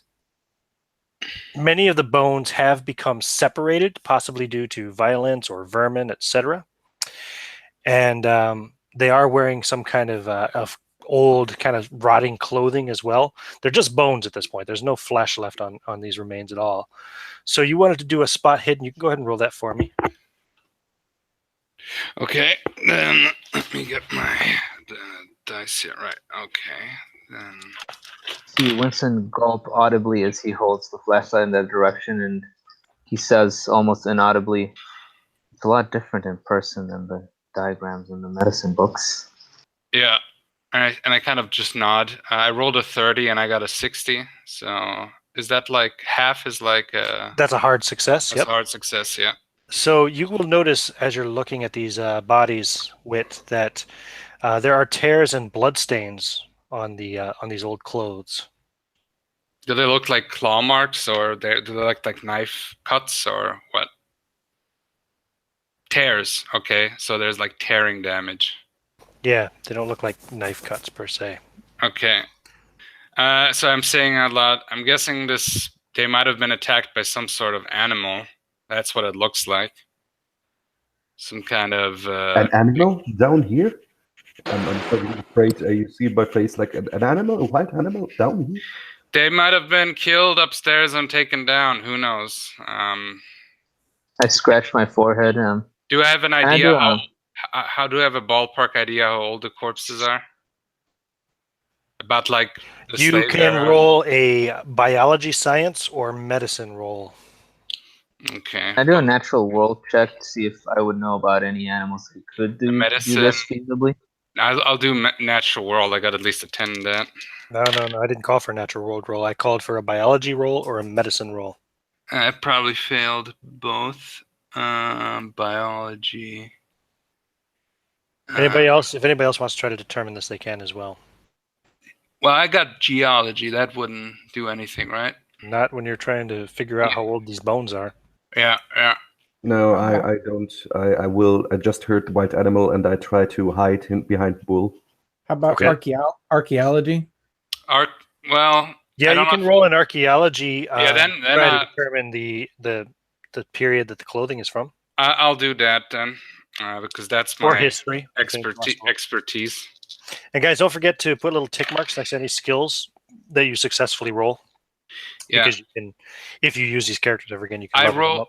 I rolled a 54, and I succeeded in my archaeology. Oh yeah, you do.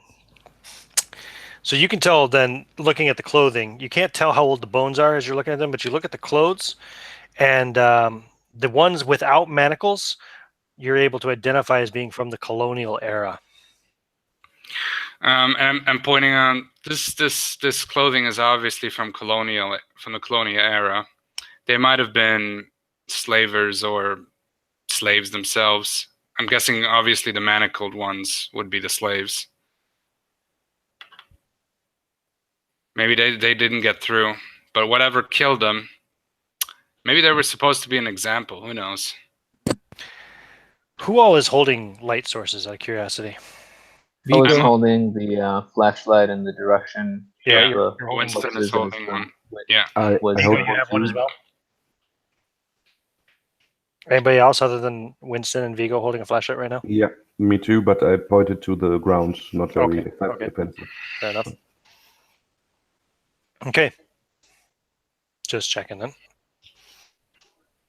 When Wit said maybe it was an animal, I rolled a natural world. I got a hard success. Do you think I would know if this was feasible at all? Like if there was an animal in the area? Nothing that you know of. No subterranean animals you know that rip people apart in caves. Yeah, I know. Underneath Providence. There's a small amount of sweat on my forehead that I wipe away, and I kind of like breathe out heavily, like as I think about the letter that I read. The letter which you haven't told anyone about, right?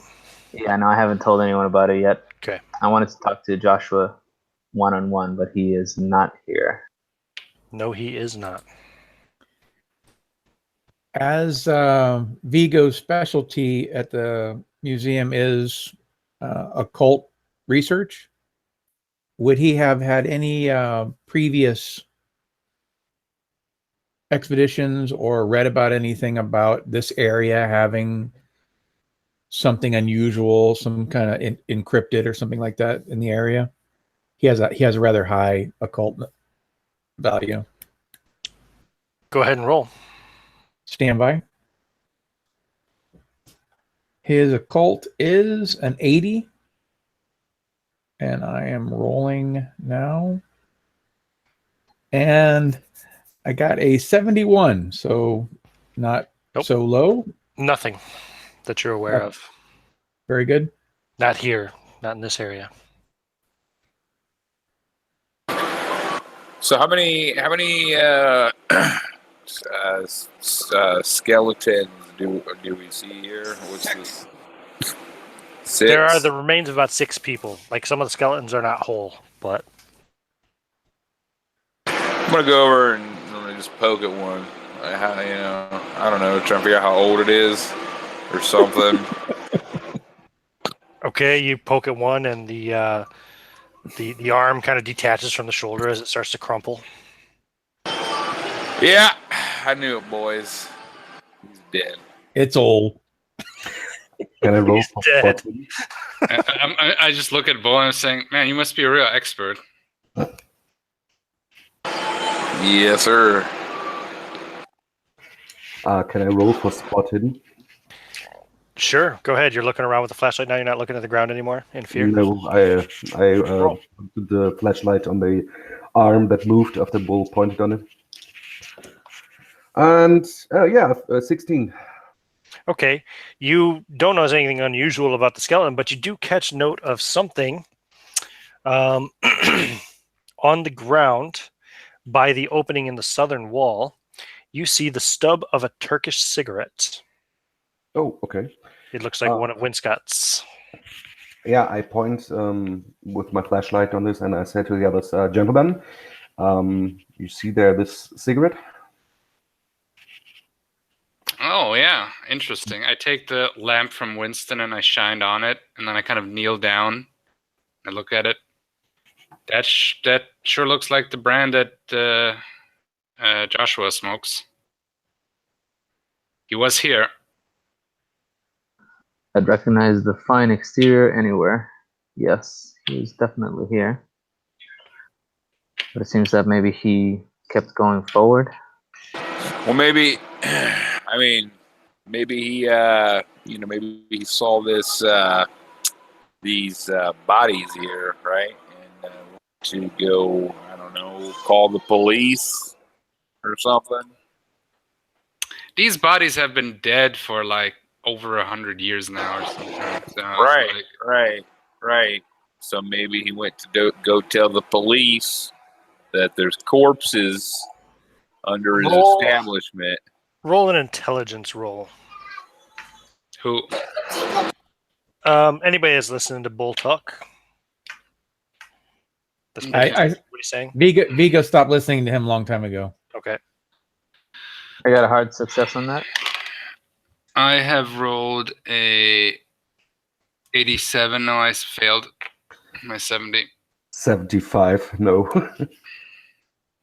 Oops, sorry, I'm muted. Winston, you know that that's very unlikely because he seemed determined to keep this a secret. He didn't want news getting out. He wanted to get the story and all that. So it doesn't seem in his character that he would have gone off to tell the police or anyone else. I don't think he'd have told anyone. He wanted to get the scoop, my man. He's a journalist, don't you know? They live and breathe for this stuff. He's probably so busy taking notes, he forgot that we were even coming. Yeah, this could be. This is quite an interesting find here. So I think we should explore further. I take the flashlight and just go forward then. I mean, I don't know about interesting. I can just go down to the local cemetery and be surrounded by bodies. But I guess if you're going to press on, let's go. Reggie, my friend, to eliminate the possibility that our friend Joshua might have gone in the eastern direction, let's say you check for tracks in that direction before we keep going this way. Well, his cigarette was there, but I can look. East is the way you came from. West is the way you were going, and the tunnel does continue on that way. And then there's the south opening as well, which is near where you found the stub cigarette. Okay, I point my flashlight into my lighter into the hole, into the south opening. Do I see something? You see more tunnel that slopes down. Still natural, and it seems to head kind of south, maybe a little bit east, but mostly south as well. Okay. And as you're kind of looking ahead a little ways, it looks like it kind of has little twists and turns in it a little bit as well. You can only see maybe 30 feet down before it kind of twists a little bit to the left, to the east. Okay, gentlemen, we found the cigarette there. Don't you think he moved down this hole? It would be the most likely outcome. I mean, it's not 100%. We would have to. We can still come back and check the other tunnel. You're probably right, Reginald. We should probably keep going past the unfortunate fellows, yes? Do we really have to? It looks really dirty. As I said, it's a dirty job, but somebody's got to do it. Yeah, normally you pay somebody to do this. Did you just get new clothes for the situation, Reggie, my boy? No, I can't get dirty. I can. There's a finder's fee associated with these kinds of things, Reggie. It's, I believe, you'll have quite a story to tell your friends at the tennis club. I don't I don't want to tell them this story that I crawl through dirt with simple men. You can always embellish it. I kind of look at him and I'm like saying, "Simple man, so that's how it is." No, thanks, please. So we search for the for a friend. So who wants to go first? I'm already going as he's talking. Yeah, I'll follow Okay. directly behind Wit. Gonna kind of continue in the same order. Sure. You still want to be at the very back there, Reginald? Yes, Oh, yeah, I okay. go as the last one. Okay. So the corridor continues to kind of twist and turn, little east, a little bit south again, basically making its way southeast as it goes and continually sloping downwards. As you're making your way down, you travel for about a half of a mile, and you figure you're pretty deep. You got to be at least a couple 100 feet below where the tunnel was that you came to, that you branched off of into this tunnel. And you see ahead the passage is starting to straighten out, and you can see a dim light, steady dim light. And as you're kind of moving down towards it, it grows brighter, but you cannot see the source of that light. Oh, it must be Josh. He just got ahead of himself.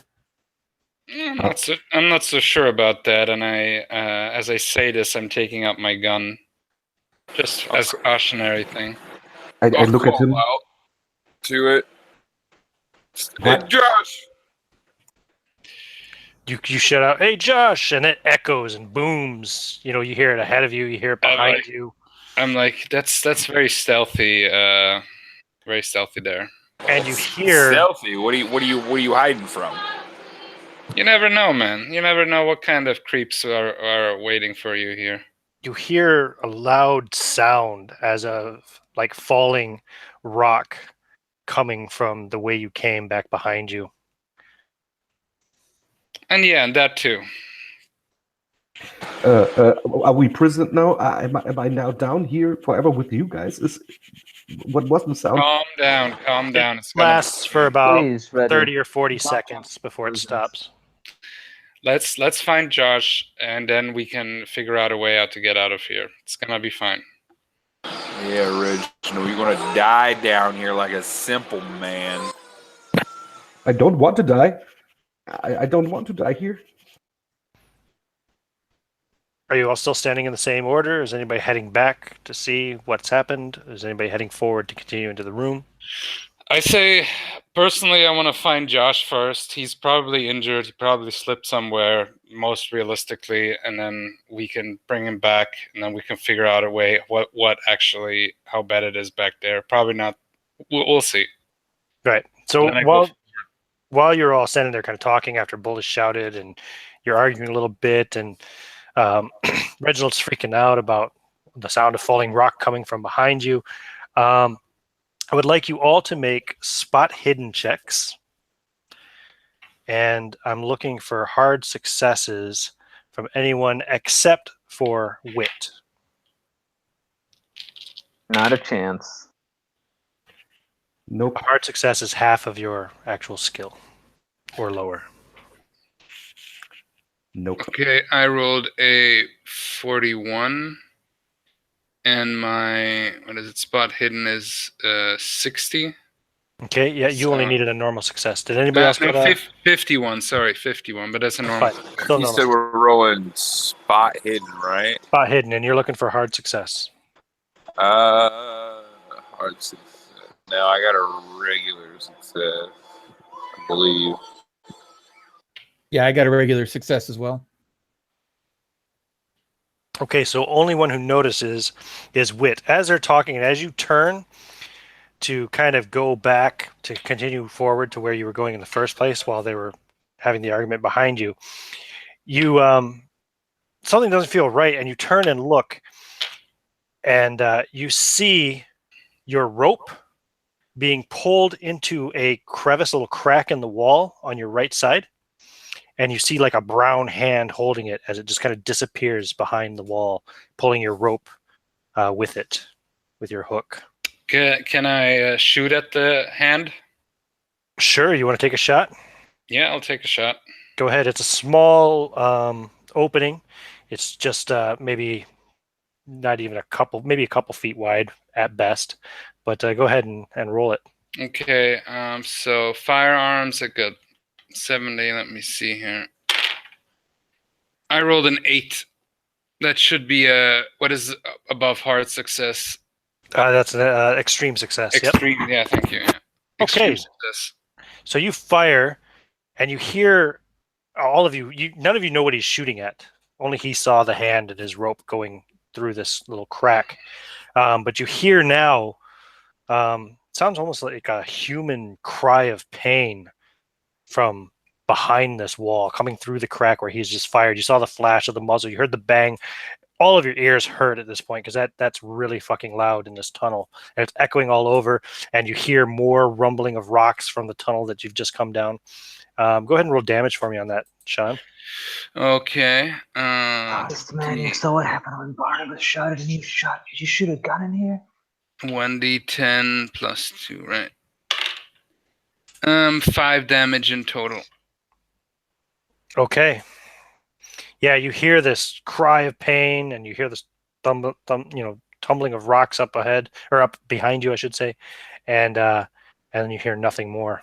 So what you see is like the rope being pulled. You can see it like the rope stretching and like tightening as the arm is pulling on it, and it's like the hook. I don't know if you got the end with the hook or just the rope end. Either way, doesn't matter. Oh, I figured it was coiled up, so. Yeah, it was coiled up. Yeah. So as it's coiled up, it's uncoiling, and I turn around as I notice it just barely, and then I shoot at the hand, and then I hear that, and it's like, of course, loud as hell and like everything. I said, somebody grabbed my rope. There was some guy through that hole, and I go towards the hole to examine if there's a arm. Do you have another flashlight? Winston still has yours, I believe. Did I take it? I think I I said thought he had it. I was just right I behind him. apologize. Okay, so you got to shine your flashlight in and try to look. I took it from Winston once I said I wanted to go forward. Give me 2 seconds here. Yeah. And I said, sorry for the loud noise, but as I said, somebody grabbed my rope. So there is somebody here. What are you talking about? Somebody grabbed your rope. It's only us, buddy. And I point at the hole right here, and you can see the rope being like it's like if somebody pulled it and let it go. I'm guessing. I saw an arm right there. So looking through there with your flashlight, you see one of these guys lying on the ground, blood seeping from a big hole in his chest, your rope kind of half under his body, under his right arm as he's lying there, not breathing, not moving. He looks kind of ape-like, but also kind of human-like at the same time. Looks to be around maybe 5 foot tall, really muscularly built, but not necessarily extremely large. I will look at the others and I'll say, is there a circus here anywhere? I think we're the only circus in town. Because I think it wasn't a human. There's a fucking ape of some sort, some kind of chimpanzee type or whatever. I haven't seen it. Definitely not local. How big is the hole in the wall? Like I shined a light in and let the other ones look through it. At its widest point where he reached through, it's about 2 by 2 foot. Okay, I look at with my lights onto 2, and I'm totally. What is this? What in the name? What is this? It's some kind of ape. I don't know. I'm not. Why is an ape here? Doesn't look like an animal I've As ever I heard said, of. somebody probably from a zoo had escaped or something. It happens all the time in New York. Anybody, you can all make either a science biology check or a no roll Let me as see you're here. observing this thing. You can't reach it because it fell down back into this. There seems to be like another corridor back there behind the wall. I want to try to use geology instead to see how stable this cave is. I mean, I Sure, got you can roll 13, but I want to try it anyway.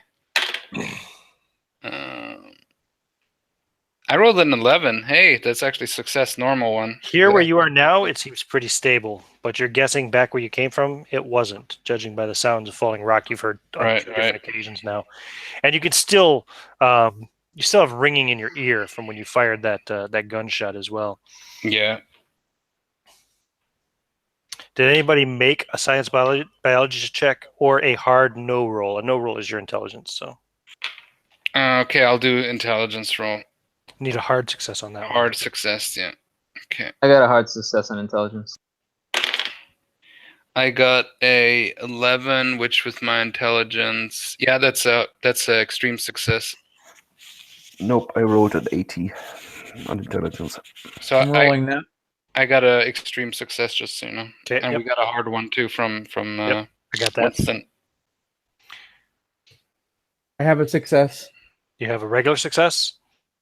I have an 80, so 40 would be hard. I got a 21. Okay, so you got a hard success, yep. Okay, and what about Bull? Negative.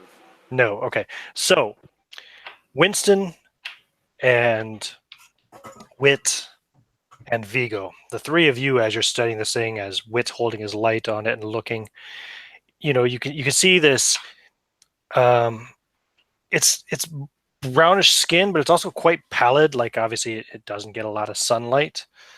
It has a sloping forehead, large eyes, pronounced snout-like jaw. The arms are a little bit longer than the proportions on an average human. However, as you're looking at it, you can unmistakably feel that this thing has some kind of relationship to humans. Maybe it's some kind of missing link ancestor or something, or maybe it's, you know, you're not entirely sure, or maybe it's descended from humans, perhaps. Either way, you find it very disturbing, and all three of you need to make sanity rolls, please. Tell me if you succeed or fail. Okay. I almost forget. Sanity, you have to roll under your sanity? Equal to or under, correct? Oh, shit. Yeah, that's why you said... failed by That's 35. why you said that when I told you about my character. Totally spaced that. Yeah. Oh, well. Oh, well. That's what I get. Don't forget, Sean, too, you have... once you lose 4 sanity points or more, you're going to suffer from temporary insanity. I made it with a 9. You made it. Okay, good. Yeah. Do I still lose any? No. Yeah, you lose 1. Lose 1 point. Yeah, 1. Mark it down. Okay. And John, how did you do with Vigo? Got a 41, and he had a 45. Okay, so you only lose 1 point as well, Vigo. However, Winston, you lose 2 points because you failed your roll. So you feel, like I said, the three of you definitely feel like you're looking at some kind of ancestor or perhaps spawn even of humanity. Vigo is going to write this off and explain this in a cool, logical manner that, as impossible as it sounds, this appears to be a pre-man, perhaps a Neanderthal. I'm gonna write it down. I'm saying, like, I'm saying to myself, this doesn't just seem like any kind of a... We might have found a missing link here, boys. Too bad I shot it. And you killed it. Yeah. But then again... I don't remember seeing anything like that in the anthropology textbooks. Well, they're always finding new ones. It's just amazing that it's alive. That means there must be other ones around. I mean, it couldn't have, just created itself, or, So, yeah, but that's very interesting. This could be a scientific breakthrough. Not exactly my field, but I got some friends in biology that would love a specimen, even a dead one, for Vigo's going to check the blood. Is the blood A colonial with appear to be normal color? And Yeah, it's bleeding red blood. Looks, just like yours. I pull a cigarette with trembling hands out of my pocket and very shakily light a match and light it and take a big puff. I would like Almost- you all Yeah, to make make spot hidden rolls, please. Or wait a minute, no, roll listen rolls. Apologies. Listen, okay. Listen. What do I got on listen? Okay, standard. 9. Still for me. 9 out of 20. That makes it a hard success. Actually, everybody roll 2 dice for your 10s and take the highest of the 2 because you're getting a I can't remember the name of it. It's the opposite of a bonus die. You're getting a penalty die because of the fact that your ears are still ringing from the gunshot. Oh shit. No, I Okay. failed. I already failed with That- regular rolls. So. Then another 10 one, right? Because I succeeded. Yeah, then I failed. Okay. I have 30 and I rolled a 10. Okay. Even with the penalty die, you still got a 10? Nice. Vigo failed. Yeah, I What failed about too. you there, Bull? I was going to call you Bubba. No, I failed. Okay, so only you notice. And you are holding a flashlight, correct, Reginald? Yeah. So there is something crawling on the ceiling, it seems, coming from the direction you were heading. You just see this movement of something moving along the ceiling, coming directly towards you, coming right up behind Wit, basically, as he's looking into this, looking at this body through this hole.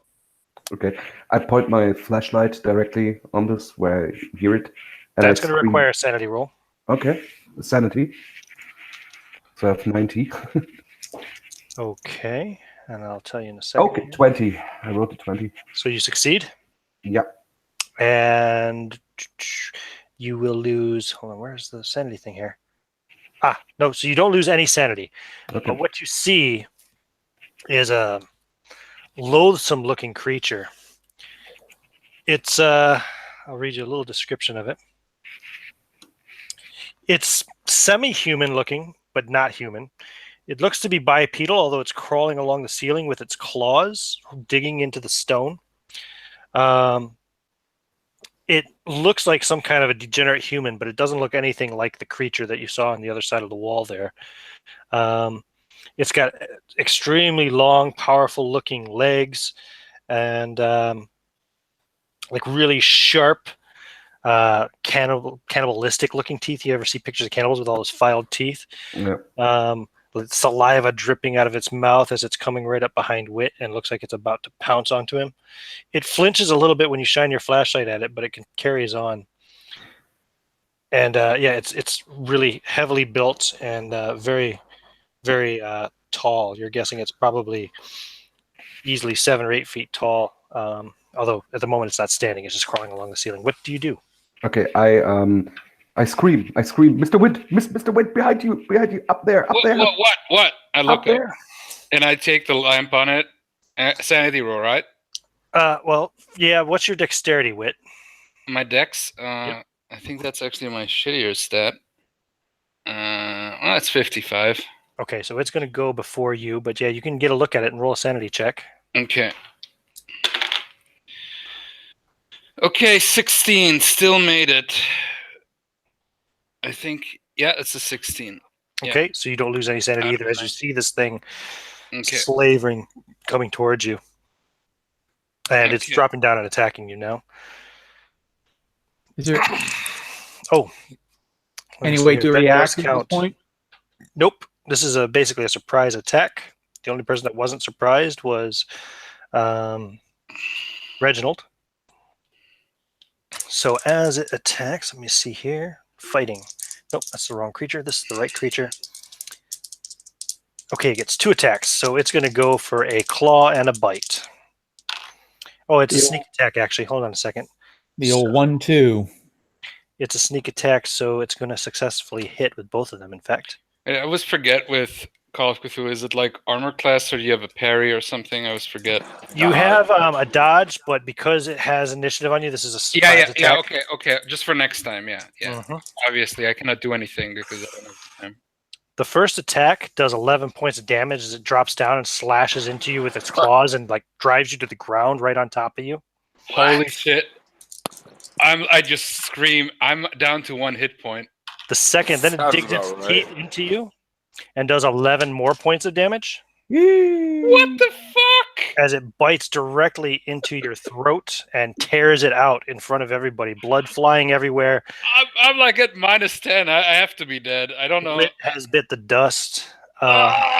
Look of horror on his face as this thing is on top of him. And like I said, it's easily maybe 8 feet tall. Looks like it probably weighs about 400 pounds. It's got really long, almost frog-like legs, but it's bipedal and human-like. But yeah, you just hear me gargling as the blood spills out, and in the last moments of my life, I just remember the adventures I had, and it's like this had to be. Is this the final one? And yes, and then I'm just. Ugh. I will let you take an action before we go into normal initiative, Jens. What does Reginald do? Because you were the only one that wasn't surprised.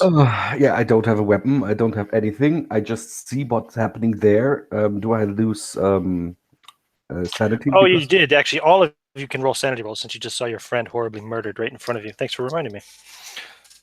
Way to go, Jens. Yes, the character you prepared for me is stone His cold. stomach's a success. Yeah, he's got a sanity of 90. It's ridiculous. Yeah. So you lose no sanity. Anybody who succeeded loses no sanity. Did anybody fail? Ego did not fail. Yeah, I'm good to go. Y'all succeeded, so none of you lose any sanity. Obviously, nobody cared about old Wit. And his gun is now lying at his side. Yes, he did let go of the gun as he hit the ground and had his throat torn out of him. Yeah, then I tried to get his gun. And there could be no mistake. He looks like a Pez dispenser. He's dead. So now we go to initiative. What's everyone's dexterities, actually? Jens, what's yours? Dexterity 70. Yeah, that's 60. 60. John? 85. 85. What's yours, Heath? 90. 90. Wow. Okay, so let me just see here. Oops, that's the wrong tab. Vigo was a bit of an athlete in his youth. Is 65. Okay, so first anyway will be Bull, who's got the highest dexterity. All right, so I'll reach down into my pocket real quick. You see my fist come out, now clad in brass. And I'm going to run up and just try to uppercut this son of a bitch. Okay, roll an attack. That's fighting, right? Yep, fighting. Let's see here. It's not going to attempt to dodge your attack because you're swinging a fist at it. It's not afraid of you. Not yet. Oh, where the fuck am I fighting? There it is. All right. That's a success, regular success. A regular success. Okay, so go ahead and give me some damage. All right, so real quick, actually, it says I do bonus damage in combat plus 1d4. Yep, Is so that... you roll your damage die plus 1d4 for your bonus damage. All right, what's the DB after damage, by the way? The what? My damage has got the dice plus DB. Dice plus damage bonus. Oh, okay, I got you. All right, I'll roll that real quick. Do you have a damage bonus written on your character sheet? Should be based on your strength. Based on my strength. All right. All right, so let's see here.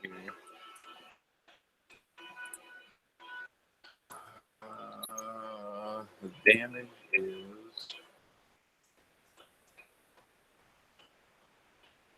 Bear with me. I'll get the stupid dice roller. 4 altogether. 4 altogether. Okay, I'll take note of that. It has taken 4 points of damage. So you slug it with an uppercut, and its head barely even moves as it just kind of it rises to its feet in front of you there. It's standing like 8 feet tall and just looking at you. Drool dripping out of its mouth. Who is next? See, you were on 90. I think next was John. Vigo is going to his attack is going to be to focus his heavy lantern, his electric lantern, into the eyes of the creature and draw his sword from his cane. Okay, so you try to shine a light in his eyes, and you draw your sword out of your sword cane. No problem. Next in initiative is Jens for Reginald. Yeah, I try to get the gun.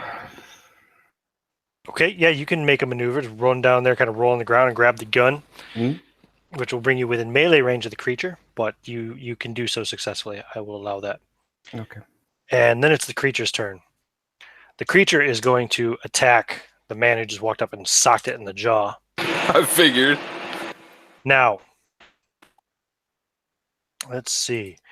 You had initiative, so you took an attack. I think you can still make a dodge roll.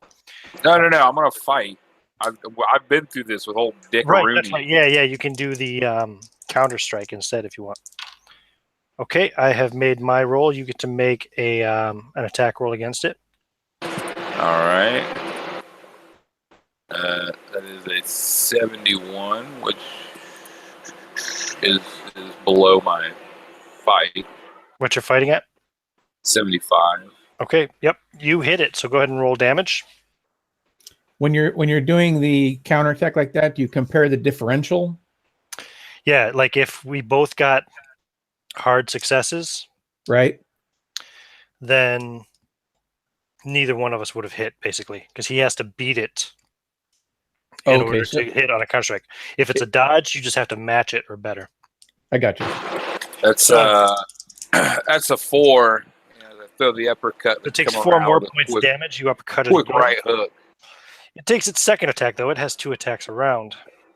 Can I fight again? No, you only have 1 attack per round. Oh, well. So could I only dodge once too? No. Oh, that So that changes is going to be a everything. hit. I didn't know Or- this, Ian.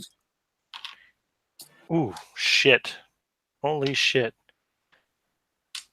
I'm going to be nice. I'm going to roll it again. Just see if it's any better. Okay, Or is that it- was a little bit better. It so it misses its claw attack at you. It swings another claw at you and hits you for 7 points of damage. Okay, it cuts me deep. That's a good laceration. Mm-hmm. And then it is Winston's turn. How wide is the tunnel? Tunnel is Like, can I run past them and in the other direction, or is that not feasible? here at this point. Yeah, the tunnel's still it's a bit wider. It's about 15, 20 feet. Yeah, you could try to run past it. Yeah, I shout at the top of my lungs, "Jesus Christ Almighty!" and I run away. Okay, you're running into the next area. So that will bring you. Oh, past them into the next area. I wanted to go past towards where like the rocks fell, or I think. Oh no, that's back behind you. It's on the other side of you from there. So you don't have to go past it to go that way. You want to run back like you're running out? Yeah. Okay, yeah, you can just run that way, screaming "Jesus Christ Almighty" and run away. No problem. Yeah, I'm totally running Next away. round, we're back to the top of the initiative, and the first person to go is Bull. All right, so I'm bleeding profusely from this gash across my stomach. But I'm in it. I'm in this shit now. Yeah, this big, huge, slavering creature. So we're gonna fight again. Okay. That's what I Yeah, do. It's all I It's know. going to take your blows, so roll. All right, that is. I could be screwing this up, but I think if you had initiative, you can still do a dodge or auto attack after the attack. So All right, that is a success. It's a 42. okay, give me some damage. All right, damage on this bad boy.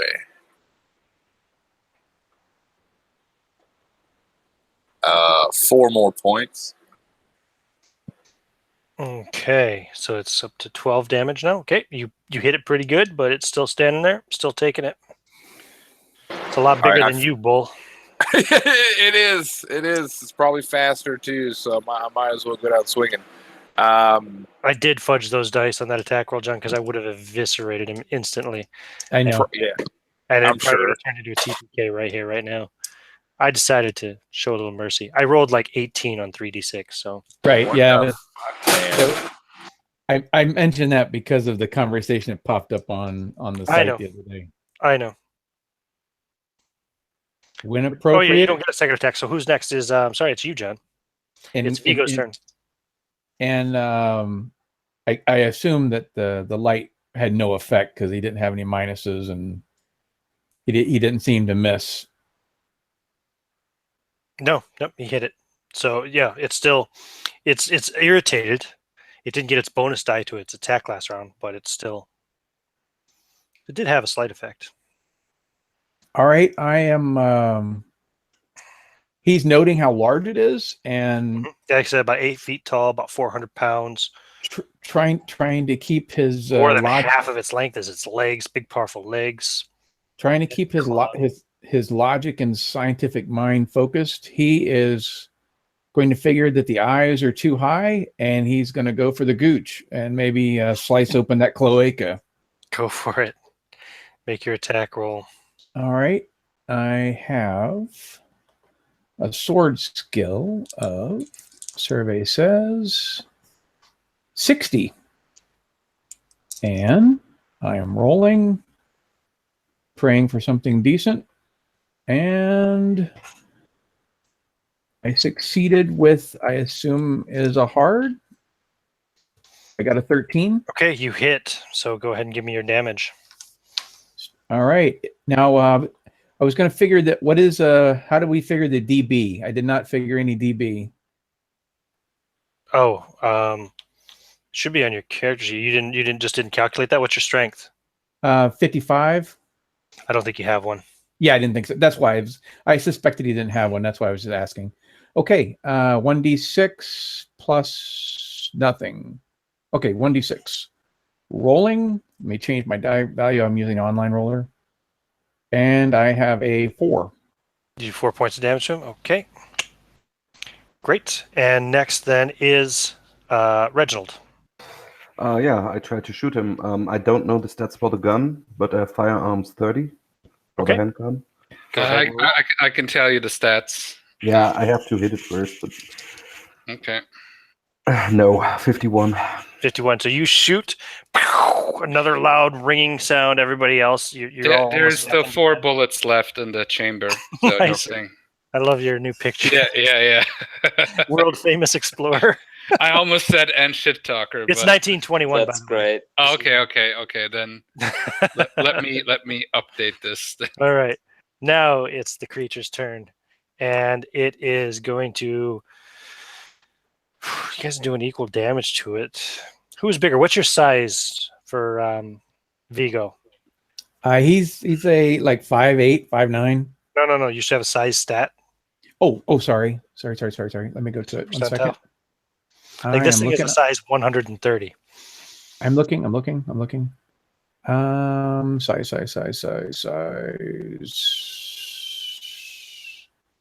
I don't see a size stat. What's yours, Heath, for bull? It should be at the top with all your other abilities. I don't know, but I have a build of 1. Oh, size 50. He's a 50. 50. Okay, I'm gonna assume bull's bigger. I'm just gonna attack bull. Okay. Where the fuck is that at, though? Where's size? It's with the rest of your stats at the top of your character sheet. Strength, con, size. Oh, I see. I got a 70. Do you want to try to dodge his first attack? Yeah, dodge seems like better now. Since Hey, roll it. Roll your dodge. Or you can try to fight back. No, because apparently it's going to fuck me if I do that, if it's not equal attack. You said I could dodge more than one, right? Just to be clear here, if he dodges and he succeeds, does he get out of the way and therefore avoids both attacks? No. Okay. Yeah. I don't know. Okay. I rolled a 6 though on my dodge, which should be, according to this, an extreme success. Okay. Is that He right? dodges first attack. So he will make his second attack. Okay. I get to dodge this. Try to dodge this one too, right? He gets a bonus die. Is what it is. Once characters dodge, doesn't apply for people with multiple attacks when we dodge. Fight back as many times. So. Yeah, I think you can try to dodge. All right. Did anything happen though with that one since I got an extreme? Like, does that do anything, or does that even matter? It saved your life. Oh, okay. So roll your dodge roll. That is a 37, which precisely meets a what's above normal success. Okay, so you got a success. You got a hard success. Hard. There you go. Okay, cool. So you dodge his second attack. Good thing you attacked the boxer. And then it is Winston. You're still running away. You keep running back, and you run into a fresh cave-in. There's dust in the air. It's hard to breathe and hard to see even with the flashlight with all the dust so thick. And the tunnel is completely collapsed behind you. Completely, in front of like you now. nothing. Like I would have to like spend like quite a while digging my way out of here. Yep, Can I probably. crawl Do you have over a it? mining pick or a shovel? No, I don't have anything that practical. You aren't digging your way out of this. In that case, I'm gonna like sigh, and trembling, I will pull out my minuscule pocket knife out of my pocket and walk back very, very low on resolve. Okay. Third round. We go again to Vigo. Oh, we're definitely going to go ahead and go for the cloaca again. Go for it. He is rolling. Let me change my dice again real quick. And I am rolling. And I got a 29. So it's a success. A hard. Okay, give me I guess damage. a hard success, I guess. Yep, give me damage. 1d6, no bonus. I got a 3. Okay, yeah, he's cut up pretty bad. He's bleeding pretty profusely now, but he is still up, and it goes to Bull. All right. It seems to have pretty rock solid jaw. Mm-hmm. This thing does, and I can appreciate that. But I'm punched it a couple of times really good though, and it's been slashed a couple of times with that sword as well. It's hurt. I'm gonna come in with a feint, throw the left, and come in with a big right with the brass on it and try to throat punch this son of a bitch. Okay, roll your attack. 42, so that's a success. It's a normal success. And yes. Okay, I got a hard success on his dodge, so he dodges your swing this time. He Oh, ducks what? under. It's He actually, dodging. he actually drops down, and your fist goes flying kind of over its head as it's now down near your waist. Oh, that tricksy son of a bitch. And it comes up with a claw. Do you want to make it a dodge roll? I'm dodging. I'm dodging. 9. So Okay, misses. And it makes its second attack. Gets a bonus die. Okay. You want to roll your dodge for the second attack? Yeah. I think I already screwed up earlier and did. cut you short on a dodge, but that's okay. I spared your life earlier when I didn't have to, so we'll call it I'm even. probably dead. I'm probably dead now. It's a 92 on my Oh dodge. yeah, That's I think. So it's second. So it comes up with a claw and it tries to go right for the fucking groin, but you like kind of hop back and it comes up in front of you, arm up in the air, and then it comes across with its second arm and slashes right across your throat for 11 points of damage. Yeah, that kills me. Takes your head right off. Blood spraying all over the walls, spraying all over you, Vigo, as you're standing right next to him. Probably even some of it sprays on poor Reginald over there with the pistol. Whose turn it is, by the way. All right, man. I'm KO'd. KO'd forever. Right. Yeah. Want to join me and make a tombstone? Okay, I'll stop. So I try to shoot again with blood on my face and the gun. The blood of a proletarian. Oh yeah, I 24. So That's going to hit. He's out of dodges. He used all of his dodges on the other two guys because he didn't think you'd hit him. Give me damage. yeah, I don't know the stats of the gun. I think it's a D10. Is that right, Sean, for your gun? 45? Yeah, give me a second. It's actually it's a D10 plus 2, if I remember, and there's Cool. still 4 bullets left. Give me 1 second. Yet D10 plus 2. So it's quite a powerful gun. So There are 3 bullets left now, so Okay, D10 plus 2. D10 plus 2. Yeah. Okay, Times 3 against ugly monsters. so then it's 6 damage. I rolled 6 4. damage. Okay, you can describe how you kill it. It doesn't have bullets of slaying. Okay. You killed it, Reginald. How does it die? I just I just shoot where it. I just shoot. You know, Reginald is not pointing at anything. He's just closing his eyes and shooting in this direction. And yeah, I aim for his head, I guess, or where I think his head is. So the 45 rings out again. Big, huge boom. Winston, you can hear it even up by the cave-in where you are easily. It's still quite loud. And this bullet hits it in the side of the head because of where you were standing, kind of in the back and the side, and you like blow a good chunk of blood and brain straight out the well, it doesn't have much of a forehead, but out where its forehead normally would be, and it drops to the ground dead, lying there with Wit and Bull at the feet of Vigo. Yeah, I fall down on my knees and I'm like breathing hard. You know, like my eyes are completely open and I'm like, what was this? What? The people are dead. They are dead. They are dead. What? I want to get out of here. We have to get out of here.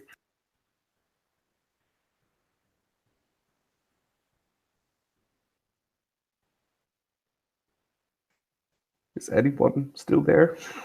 Vigo's just standing there quietly, I guess. Well, Vigo's taking it all in. He makes his sanity check, and he looks around and he breaks out the first aid kit because this is just another day, apparently. So as I make it back and I see the 2 bodies, I fail. I made another sanity check and failed. Okay. I wasn't going to make you roll again for the death since you succeeded before. I don't usually make you roll this sanity a second time for it. Okay. You're okay at the moment because you already saw death and now you see the creature's dead. So I'm going to let that counterbalance. Is there any wounds other than someone's head being ripped off that he can deal with? Focus his attention. One guy's head is ripped clear off. The other guy has been turned into a Pez dispenser. I mean, you can patch me up, right? Be all right. You could stitch his head back onto his body, I suppose, if you wanted to, but it ain't going to make Frankenbowl. No, he's just going to cross his arms and make him bring his head back over and put it next to him in a decent manner, and put the P back into the Pez and reposition his head and cross his arms also. And gentlemen, I believe we should leave. That would be the most prudent thing to do before more of this happens. Yes, please, let's leave now. Let's call the police or the military or whatever. He's going to use his. He's going to use his. I think you're right. He's going to use his lantern and he's going to point it towards the ceiling and make sure there isn't more. And let's leave with some expedited effort. It's eerily quiet now that the echoing of the gunshots have stopped and there's no more fighting going on. Well, good. It'll make it easier for us to get where we need to go. So we're going to leave. So you're heading back the way you came? Quickly. Okay.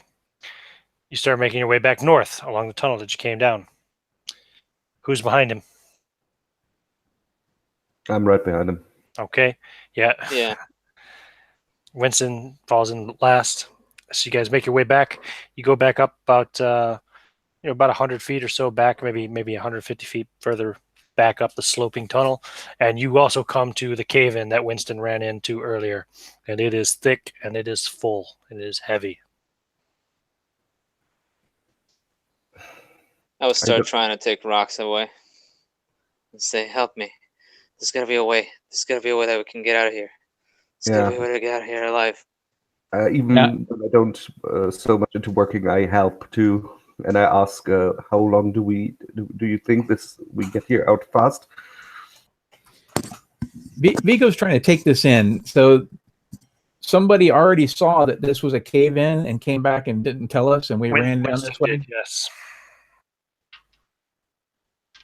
Okay, he's just going to chalk it up to the moment and make the matters worse. Okay. Does it look like we can make some damage in this and get through? No. So, gentlemen, You can make some damage, but it doesn't take too long before you come to areas where the rocks are just too heavy or too solid. You know, Winston and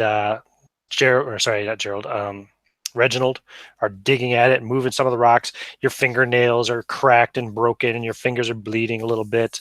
Before Gentlemen, you realize it's impassable.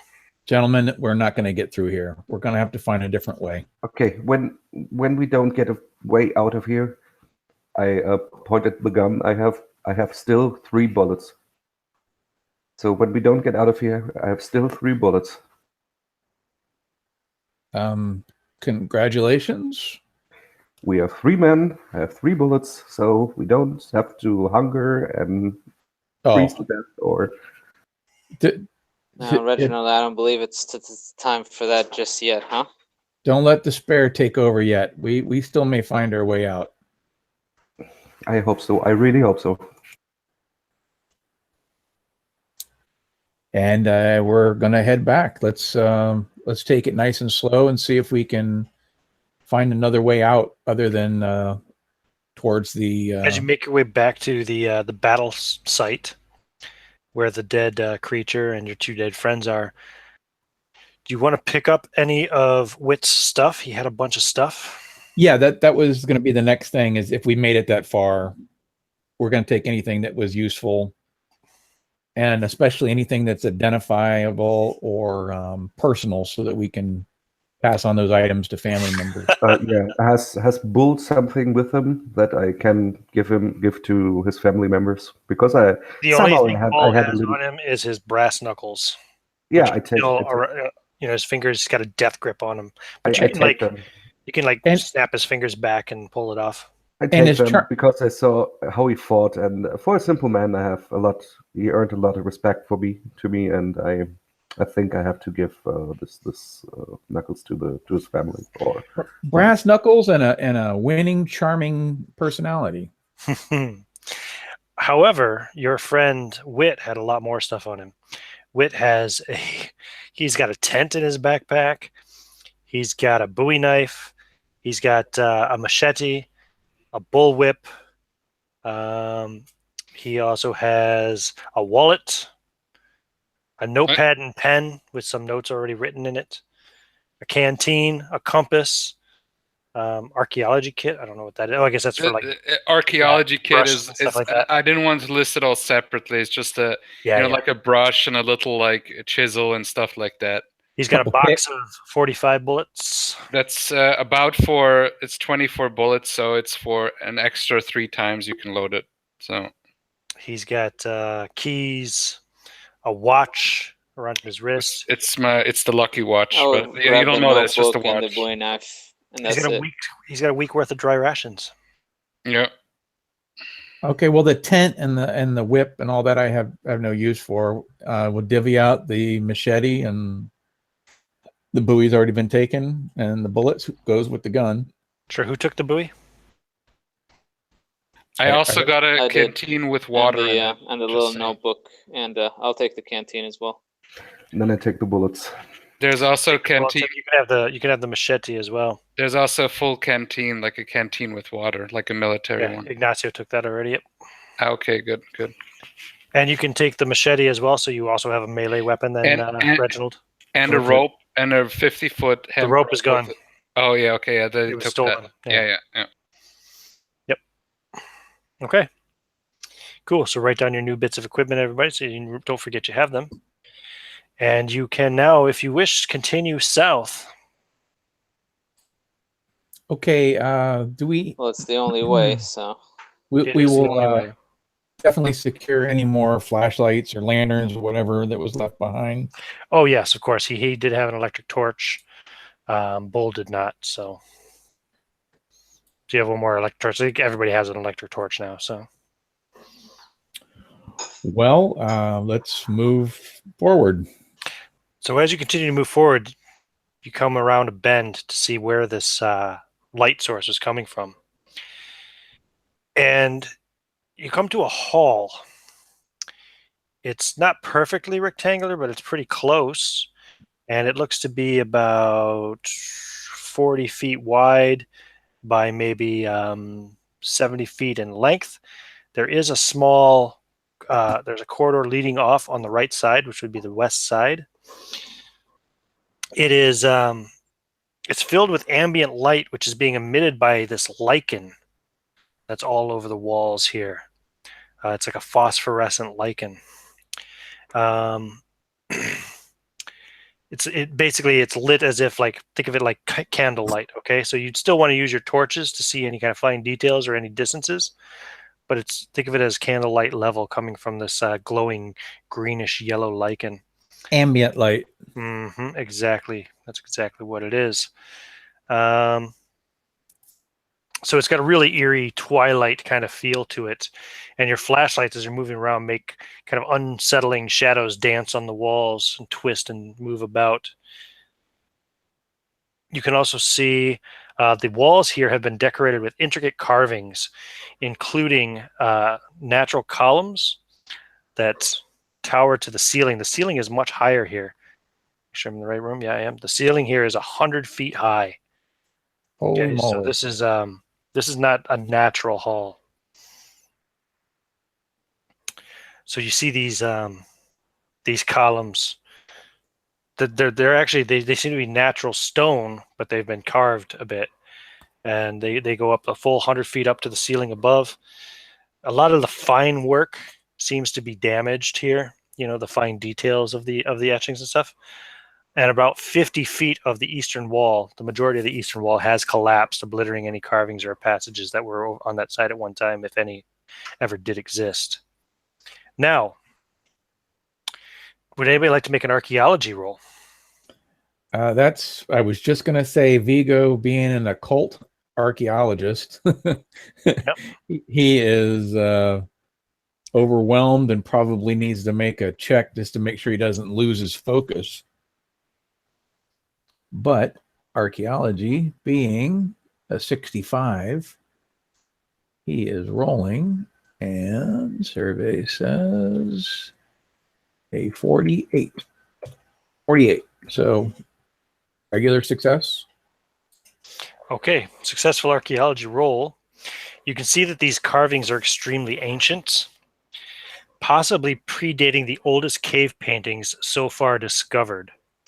But they show a skill and style far beyond that of any recognized primitive art. Serpent motifs dominate these carvings, some of which are enormous. Certain serpent designs are repeated, possibly having some sort of a symbolic meaning. A white crescent appears on the forehead of many of the more elaborate serpent carvings. Abstract and geometric designs, zigzags and spirals also accompany the serpent carvings. And some of the carvings, you think they could be some form of curvilinear script, perhaps? Vigo has, just for shits and grins, so you have reference, he has language specialties in Chinese, Latin, and Sanskrit. Those won't help you with this language. However, I will let you make an occult roll, but you're going to need a hard success. Okay, so he has an 80, and a hard one would be a 40 or less, correct? I am checking and rolling, and I got a 70. So I got a normal, but I did not get a hard. Yep, you do not recognize it as any known language. As intriguing as this is, and I suspect I would lose myself, we need to get out. So let's focus.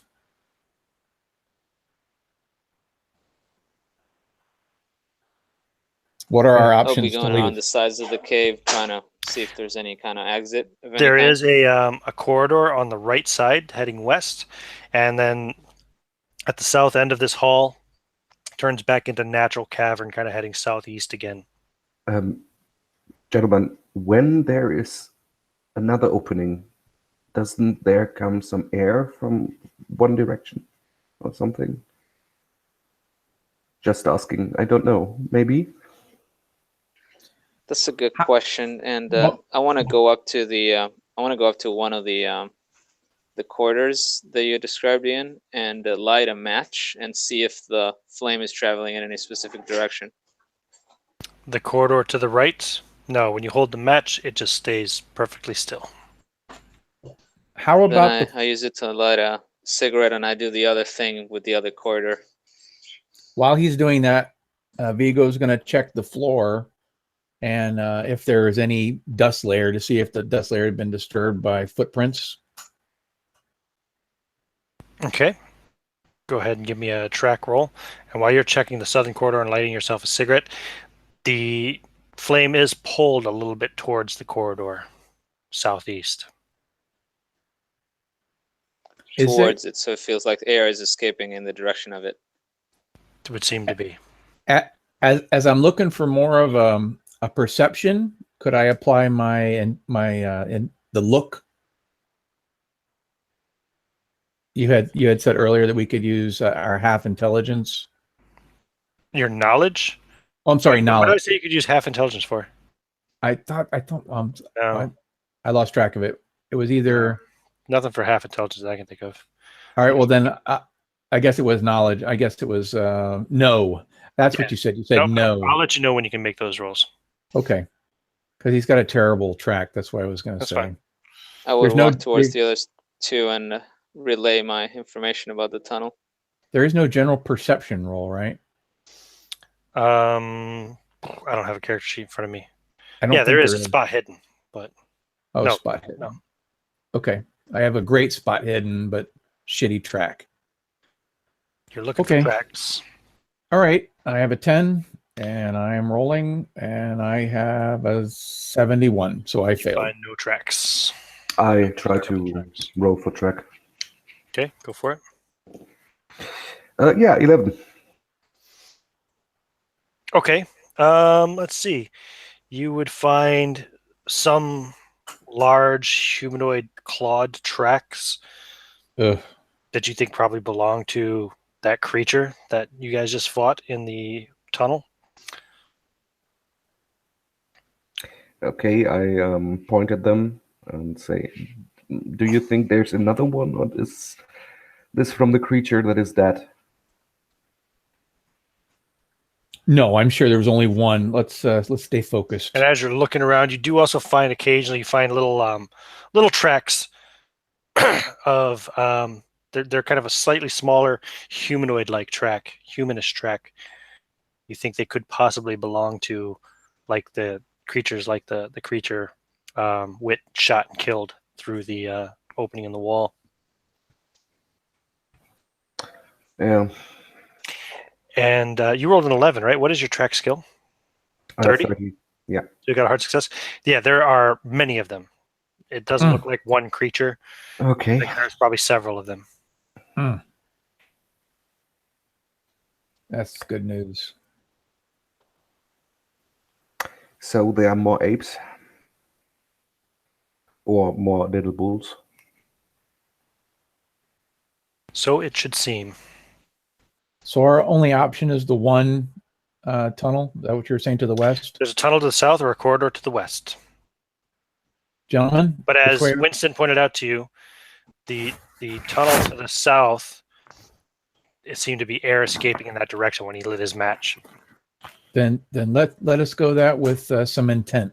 Yeah, please. Okay. Let me see here. This will lead you into a long, twisting chamber. Let's put somebody up front that has a gun, please. Okay, I will go first. Okay. So this long, twisting chamber is decorated extensively with elaborate carvings. The snake motifs and geometric designs are still present, but here there is also a series of murals. First, you see carvings of landscapes studded with towers and other structures. Robed serpentine figures are depicted engaged in various pursuits, some showing them worshipping an enormous serpent with a crescent symbol on its forehead. Others depict the serpent people in their cities being attacked by gigantic reptiles. You may all make no rolls at this point. a no roll. Yep. Straight intelligence. I think it is, yeah. Yep. I think it says on your character sheet, but yeah. Yes. 33. You succeed? Yeah. Okay. 70 intelligence. How did you guys do, have- John and Ignacio? So you're I have- shining your flashlights and looking at these murals. You're looking at the mural much like the one I have pictured on my screen at the moment. Ignacio said he has to bail out, but he offered to give his character to. Oh. So I said I would take it. So. Okay. Don't. Yep, you can take over then for him because I know Heath has to go in like 45 minutes anyway. So, he sent you his character sheet already. You got him there, Sean. Vigo rolled a 16 and he had an 80 as his stat. Vigo knows as well. Vigo and Reginald both know. And how about Winston there, Sean? Would you roll a no roll for him? Give me a second here. So I put away my dice because I thought it was that was it. So okay, so what am I supposed to roll? A sanity check? No, you're rolling a no, which is your intelligence. Oh yeah, okay. Let me do that. Winston,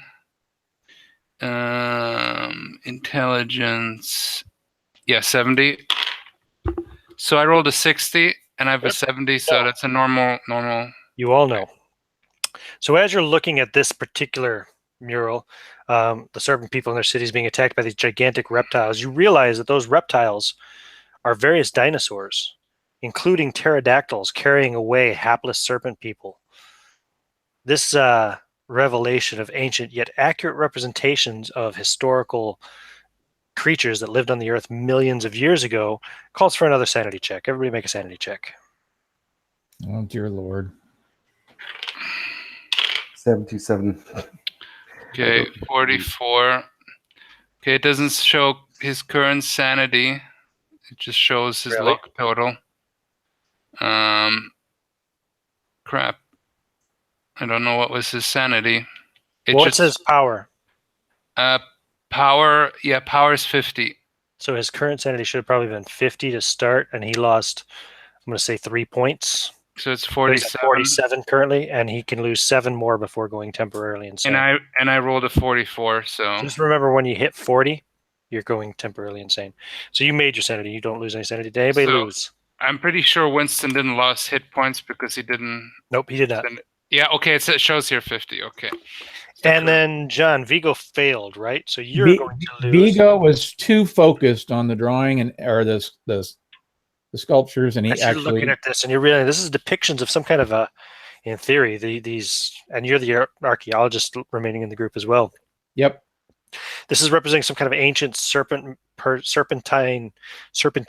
civilization that lived amongst the dinosaurs. You're going to lose 3 points of sanity from that. Woof. I'm going to look at it. I'm going to say, wow, that's dream come true. And the final mural that you come to, the last end scene, shows the serpent people abandoning their cities and migrating underground, creating a new homeland under the earth. Which we happen to be under the earth. Yay. Yeah. Several hundred feet under the earth, in fact. Winston is going to look around and says, that's going to be a story back at the country club. As I take another cigarette, trying to overplay my nervousness, as I light the cigarette and I'm shaking a bit, and then I'm grappling on my belt that I put the Bowie knife that I took from Wit, just ready to pull it out and stick it into whatever thing is going to come out. After the last mural in this winding cavern, there is another corridor, a man-made corridor anyway, that runs east-west across it, and then the natural kind of cavern continues a little bit past that, but you can see it looks like it comes to a dead end about 30 feet past this corridor. So there's a corridor that heads east and west. Well, whoever was smoking, use your smoke trail and see if we can figure out an air path. That's a good idea, Winston says. Seems to be heading west. I'm like, and I'm saying, well, I can easily see it's heading west, so let's go that way. Lead the way. Oh, So heading west, you're going to come to another natural corridor heading north to south.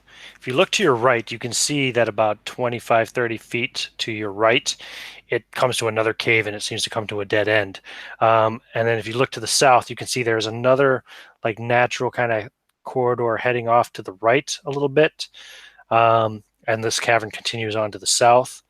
Let's see, about 50 feet. I'm thinking you could probably see about 50 feet at the edge of an electric torch. There's another natural looking cavern corridor branching off to the left. So you have a small natural cavern branching to the right, a larger natural cavern branching to the left a little bit beyond that, and this one continues to go on as far as you can see heading south, this man-made kind of corridor that you're in.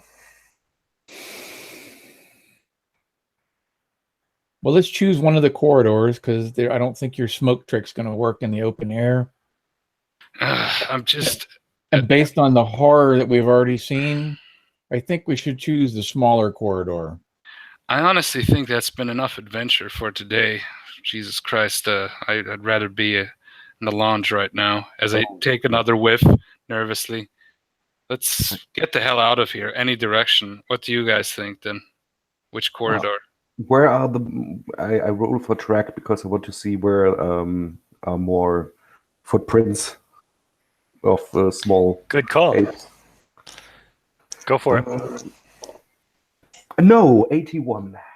You want to try to push the roll, which that means, you know what it means, don't you, Jens? You can spend extra time trying to recover the tracks and find out where they go. However, if you fail, something bad is going to happen. Okay. Something possibly catastrophic, even. I can re-roll, right? It means you get to re-roll, but like I said, if you fail again... I try. Wait. Okay. No, 91. Okay, you're looking around, and you think you pick it up, though. You do find more humanoid footprints heading past this eastern cavern, further down to where the western cavern branches off, and heading in that direction. And as you're moving along the ground with your light, and you're kind of bent over and stooped down and looking, you bump into something. Your head hits something kind of not too soft, but softer than stone, and you look up, and there is one of these degenerate ape-like beings standing there looking at you. What's your dexterity? Wait. Again, I think it was 65 or 70 or something? Dexterity is 70. Straight. 70. Yeah. Right. And his, let me just see if you go before him, because he's looking at you, and he looks pissed off that you've just run into him. Now, again, like I said, he's probably smaller than you. He's only about a little over 5 foot tall. But where's his dex? Here it is. Yeah, his dex is 70 as well. So we're going to go simultaneously. What do you want to do when you bump into this thing? I tried to hit him with a machete, was it? Right? Sure. Okay, you can swing the machete. You didn't have the gun? Yeah, I have the gun, but he's straight in front of me, you know? Okay. Yeah, which one did you have in your hand? I thought it was the gun. I have the gun in my hand, yeah. Okay, When- you probably want to use the gun then. Yeah, I tried to shoot. Winston drops a cigarette and he pulls out the Bowie knife, but he's really thinking about running again. But he's kind of fighting with the urge to run. But The degenerate is going to be swinging his club at you. Okay. So we're going simultaneously, so there won't be any fight back maneuvers. You can still make dodges though if you wish. Nope. So I go tried ahead. Roll your attack first. No, 82. 82 fails. Okay, so you fire. Bam! Another big bang. And miss the creature that's standing literally right in front of you. Yeah. And he swings his club. You can roll a dodge roll. Mechanically, there's no bonuses for being point blank. Not that I recall off the top of my head. but probably maybe you're shaking even if there so was, bad. he I still failed. Yeah, I wasn't trying to win it. I was just asking. I probably could have given him a bonus die. Yeah, go ahead and roll a second tens die and just see if it would have made you succeed. What is your firearms anyway? 30. Go ahead and roll another tens die, just see if it would have changed the result. What roll? Which dice? Just 1d10. One d10. Okay, wait. An 8. No, so you still would have missed. He still would have had an 81. He rolled 2 8s. So, okay. And you want to roll a dodge roll as he swings his club at you? Yeah, please. Please do. Yes, a 9. Okay, he swings the club and you dodge, and it swings over your head as you move back. And he kind of shouts and raises his voice at you, and he doesn't enter the corridor that you're in. He stays in that hall. Okay. He Roll just- psychology. All three of you can roll psychology because you all Okay. can see what's going on. Okay. I will be into regular initiative.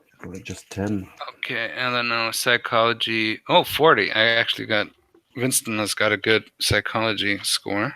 But Very decent. good. Something, at least. Wow, I rolled a 1.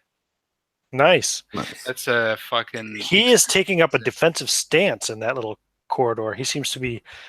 He doesn't... Rather than pursuing and attacking Reginald when Reginald dodges back, he stays there and tries to fill up as much of the corridor as he can, brandishing his club in a threatening manner. But he doesn't pursue. So I'm saying to the other ones quietly, but that they can hear it. I think he's in a defender pose. I remember it when I would play rugby. It likes he's not trying to let us go through that. He's like defending this area. He doesn't want to let us go at any cost. He doesn't want to attack really.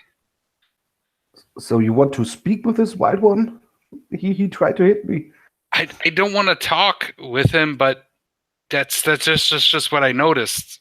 Okay, I'm not really a fighter, man. I'm I just want to survive.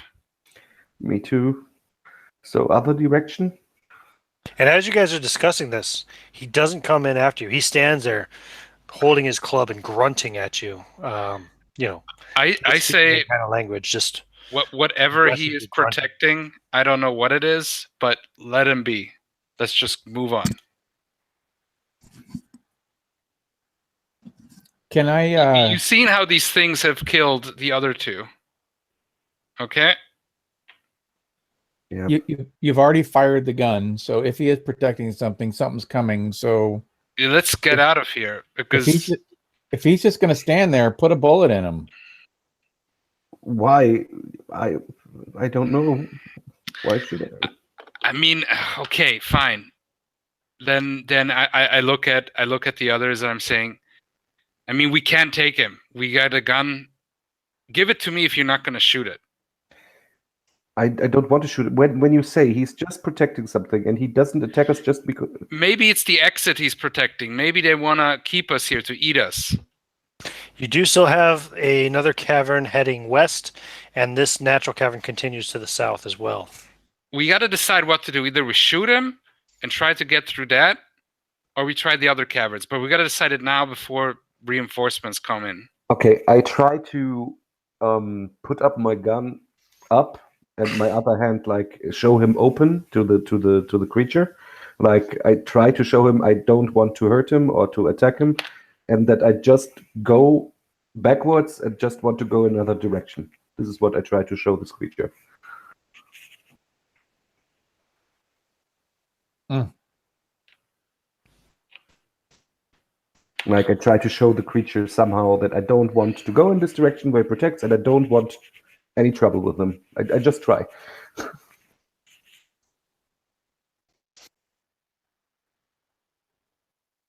You're muted.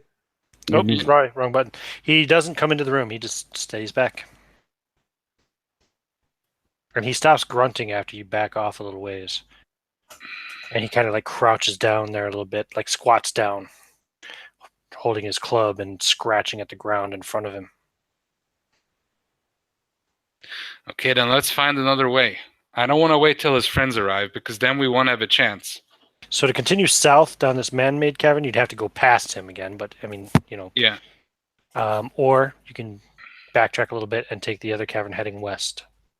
Let's try the other cabin. Yeah. Vigo's Vigo is dumbfounded by their logic, so he's just going to follow.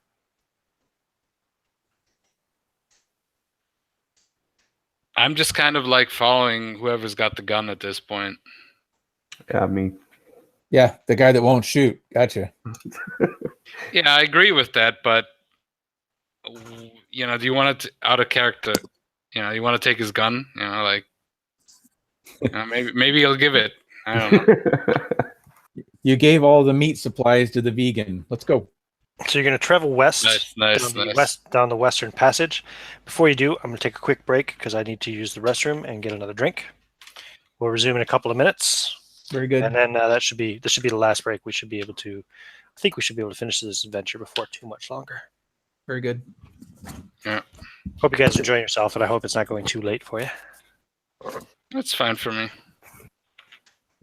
2 hours I have to go to work. Okay, nice.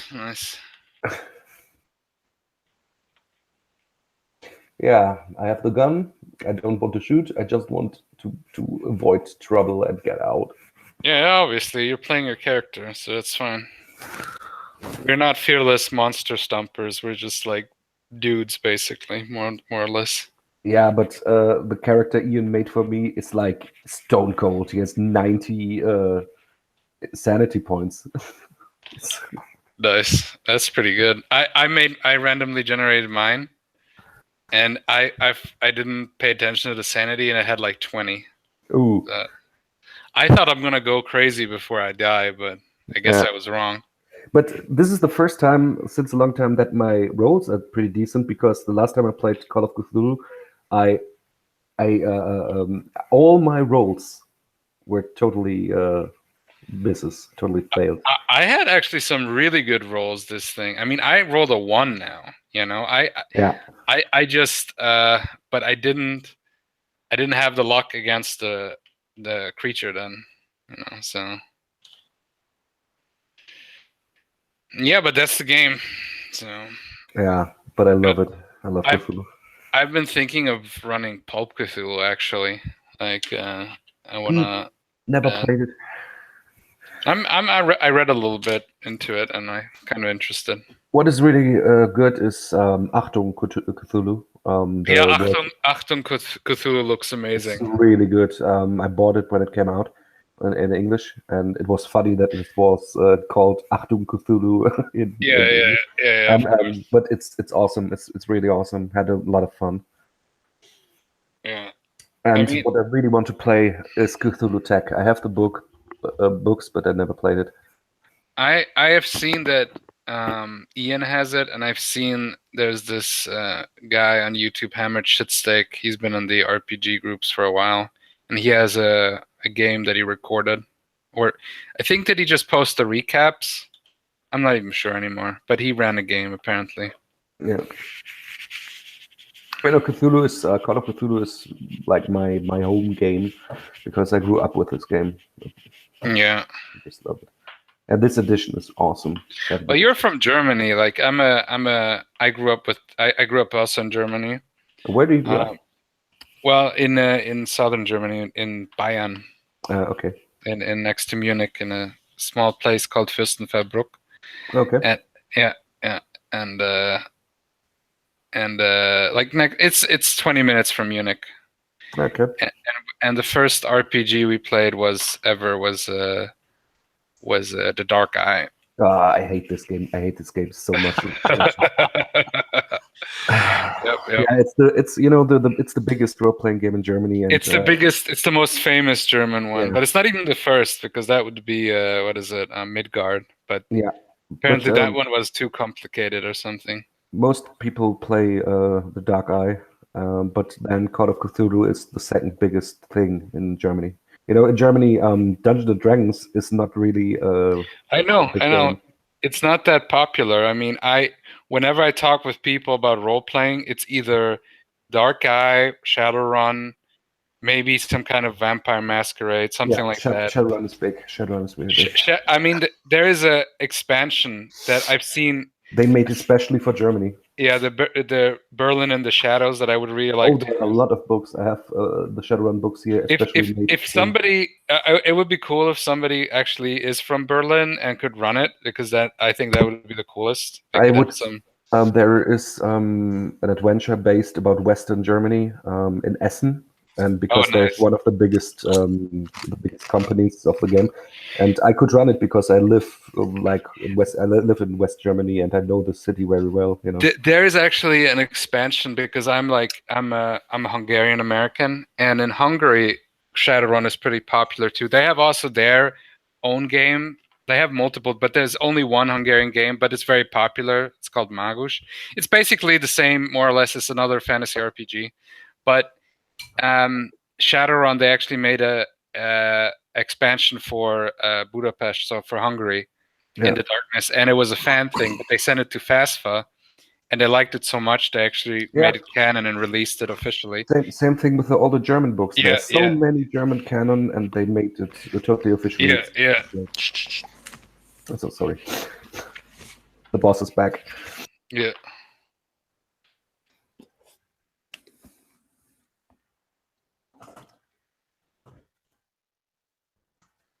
Oh, John is back. Okay, cool. All right, we're all here then. So, continuing down the Western Passage. Sorry to break up your discussion about German role-playing games. The passage opens into a wide grotto where no phosphorescent lichen grows. Crystal deposits on the wall glitter in your lights as you shine them around, and the ceiling's apex here is about 150 feet over your heads.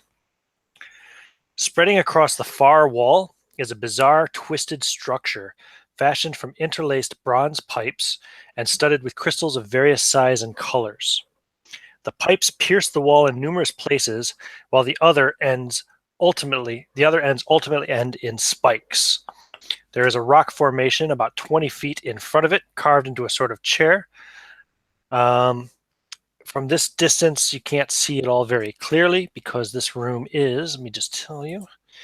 Oh, this room is like easily over 100 feet. It's probably 150 feet across as well. And there does seem to be some kind of another natural corridor heading to the south.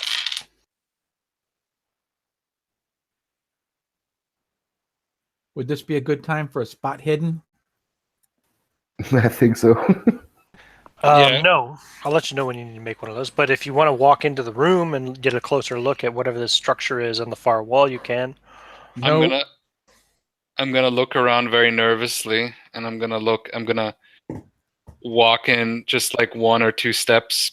I kind of want to show off a little bit, but not much. I'm like just about to like shit my pants or something, and I'm like, "What the hell is that? Is that an organ, or is that some kind of machine? What the hell is that?" To be truthful, my curiosity has been sated for the day. I think so too. Perhaps my lifetime. I'm ready to leave. Yeah. I don't see an exit, so I think we gotta find a different one. And No, a little over 100 feet into the room, there is another natural corridor heading to the south. Just kind of before that rock formation in front of whatever the pipe structure on the wall is. there's another corridor we could explore. So let's go there, I think. Or what do you guys think? Please, let's go there. Yeah. I agree with that. So as you're making your way across this room, your light's reflecting off the crystals everywhere. You realize that stone structure looks to be some kind of a large chair. God. And you can see the pipes, which I've put a image on my overlay there. On the ends of those spikes, at the other end of the pipes, there seem to be human heads. Of course. are they actual like if somebody put them on there, or are they like plenty of them? Is the metal shaped like human heads? Nope, they are actual human heads.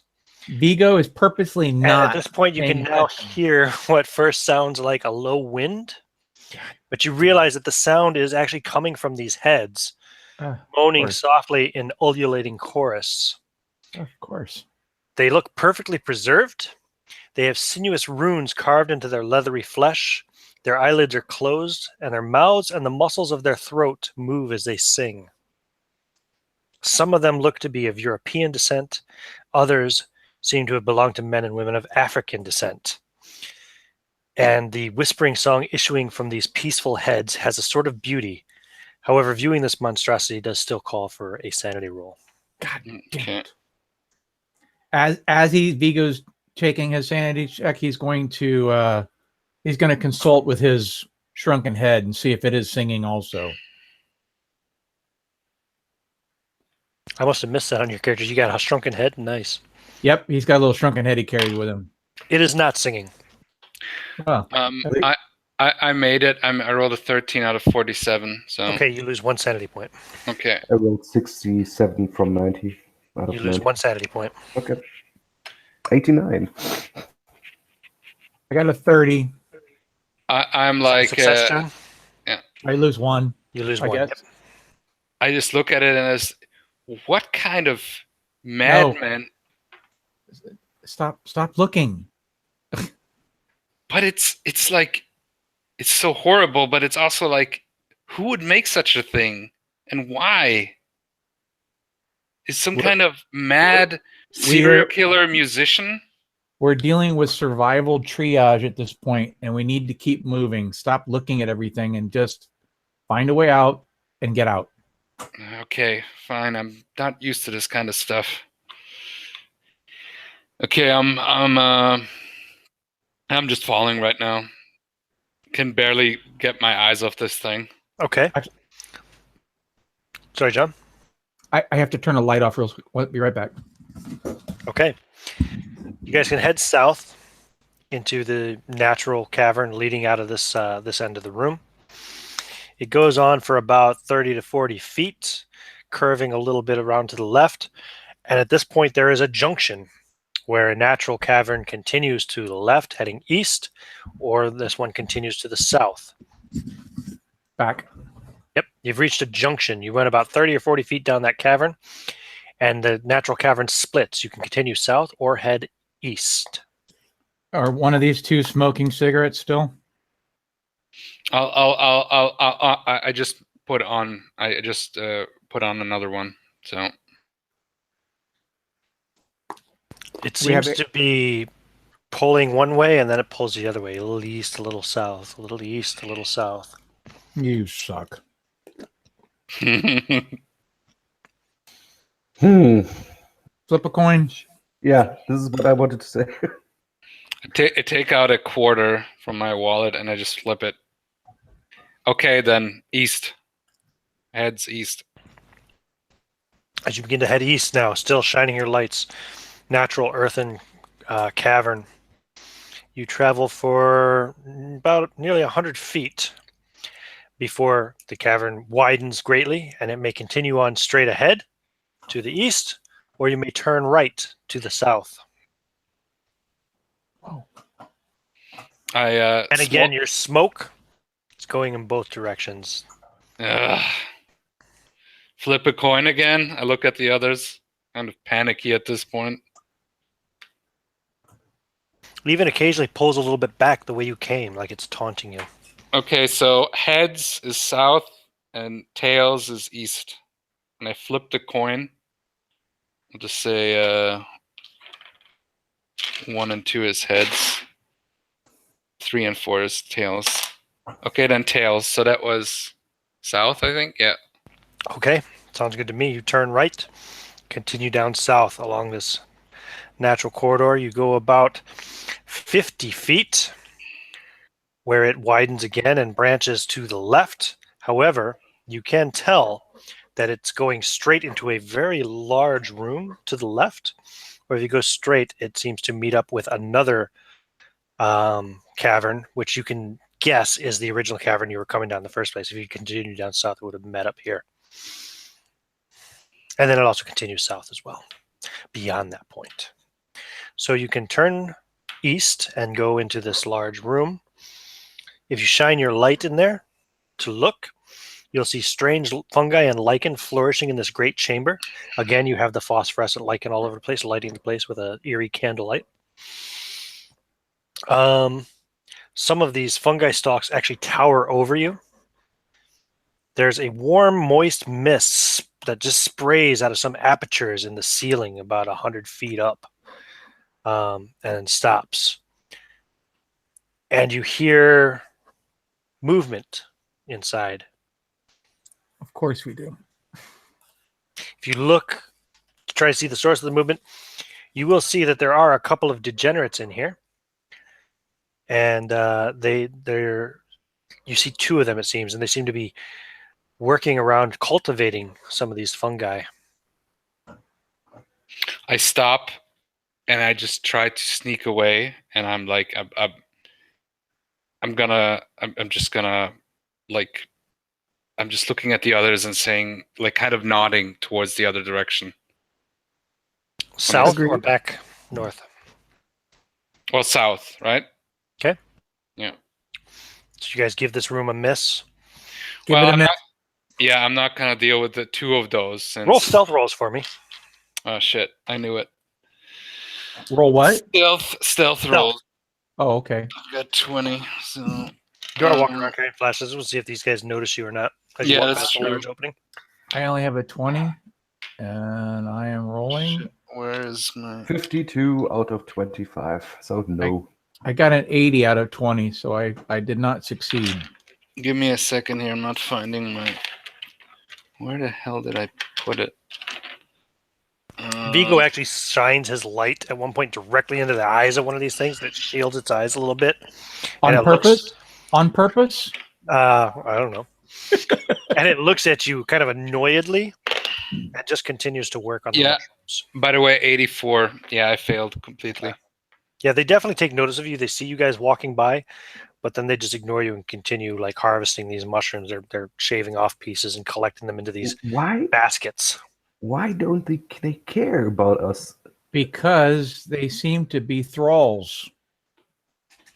I don't know what that means, but okay. Slaves, beaten slaves. They seem to have singular Okay. purpose. So they're not the soldiers of the society, I'm guessing. Maybe Right, we they have killed their master. They have no will of their own. Do you Maybe- think these were once human, that they somehow inbreeding or whatever? I don't know. Wait. You have seen the pictures at the wall? Maybe they were It's- us. It's not important. I want to get out of here. So let's just go. Clearly, this is a nightmare, and I want to get to the point where I wake up, so I don't want to contemplate such things. Let's just leave. Yeah. Heading down south, further along, the cavern branches to the left, heading east, or continues to the southwest. You can see an opening to the southwest and another room in that direction. You can't make much out of it, but you can see the phosphorescent light, and you can see that actually the opening to that room seems to be handmade. How big is this cave? I mean, it has to end sometime. Mm-hmm.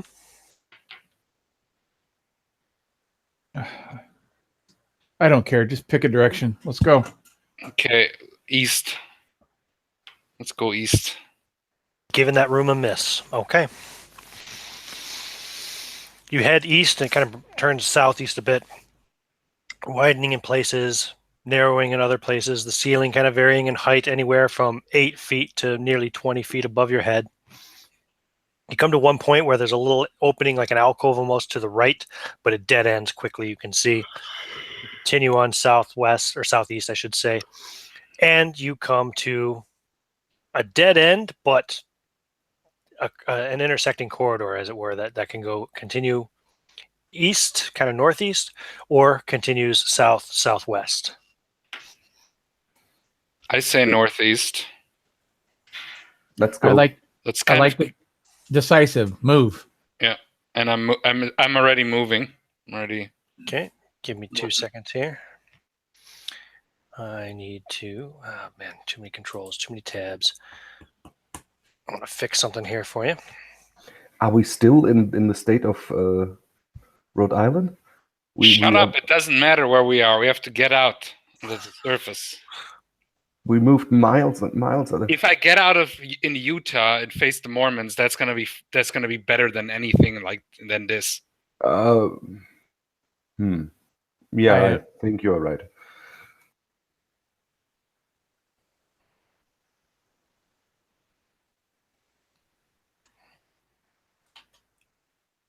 Did we lose Ian? Mm. There he is. Ian, you're muted. I am muted. Okay, there we go. Sorry, I just had to fix something. Now, this leads you to another room. As you continue to the east-northeast, the cavern goes on for another 100, 120 feet before opening into this strange room, which is at least partially man-made, but also looks partially collapsed or natural. Hard to tell just on first look. But this is a rather large chamber. It looks to be about 70 feet across directly from where the entrance is, and it looks to be about 100 feet from north to south. The north and western walls seem to be flat and narrow with the carvings that you've seen everywhere else, whereas the east and south walls are all kind of natural looking. Dangling from the ceiling of this chamber, there are 21 translucent yellow pods swaying slightly in the humid mist that pours from apertures in the ceiling about 100 feet above. Within the pods, you can see some kind of humanoid serpent-like people floating in a frothy green fluid. One brown leathery pod, however, is torn open and empty. I need sanity rolls, please. God damn it. Hold on. These pods are hanging about maybe 8 feet off the ground Finally. at the bottom, so they have I- long strands connecting them to the high ceiling.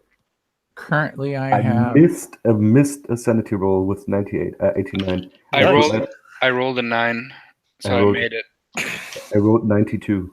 Those who succeeded lose nothing. Those who failed lose 5 sanity points. Okay. Holy monkey. Did you fail, John? I didn't fail. I rolled a 17. Good. So nobody's gone temporarily insane yet? No, I'm now on 84. So this is what you see. You do not see any exit from this room aside from the way the entrance that you're standing in. I'm just saying, what is this? We have to go. This is not right. Do we have any method of making fire? Look at your character sheets. What do you have? I know you've got matches and cigarettes, at least. It says here, deck of playing cards. I guess it doesn't say here gear and possessions. How high up are they? 8 feet, you say? Yeah, they're about 8 feet off the ground at their bottom point. I point with my lighter, with my electric light, at one of them. They are transparent. Yeah, so you can see. they are translucent yellow pods. You can see the humanoid serpentine figure inside of it. Are this humans or are this ape creatures? Can I tell this? Or? They are neither. These There's- look like snake people. Do they seem to be moving? No, they do not seem to be moving. You may remember, let me find it here. You may remember this guy on the cover of the book. They look like that. Okay, I think we found the masters or something. I don't care. I'm not touching any of this No, whatever that is. Let's get out of here, please. Let's get out of here. Yeah? This is madness. Turn This back. is- I need to get back. I really need a drink right now. I need to just. And when we get out, we tell nobody of this because then we go to Nobody will believe us. So We when have you to get go. back, when you head back to the junction before, you can either go back the way you came or you can continue south. I just go south. I don't even ask. I just go. I just run at this You're point. leading the way now. Yeah. Okay. I'm like sweating, and you can see like I'm like I have this more and more panicked look, So Mm-hmm. Let me see here. Let me get the right one.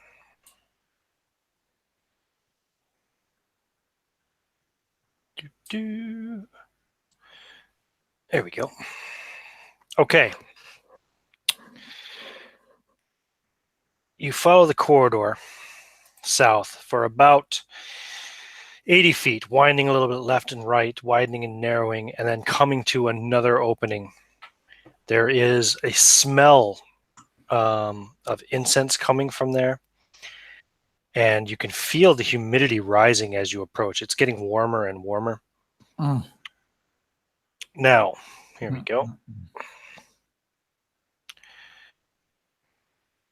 Yeah.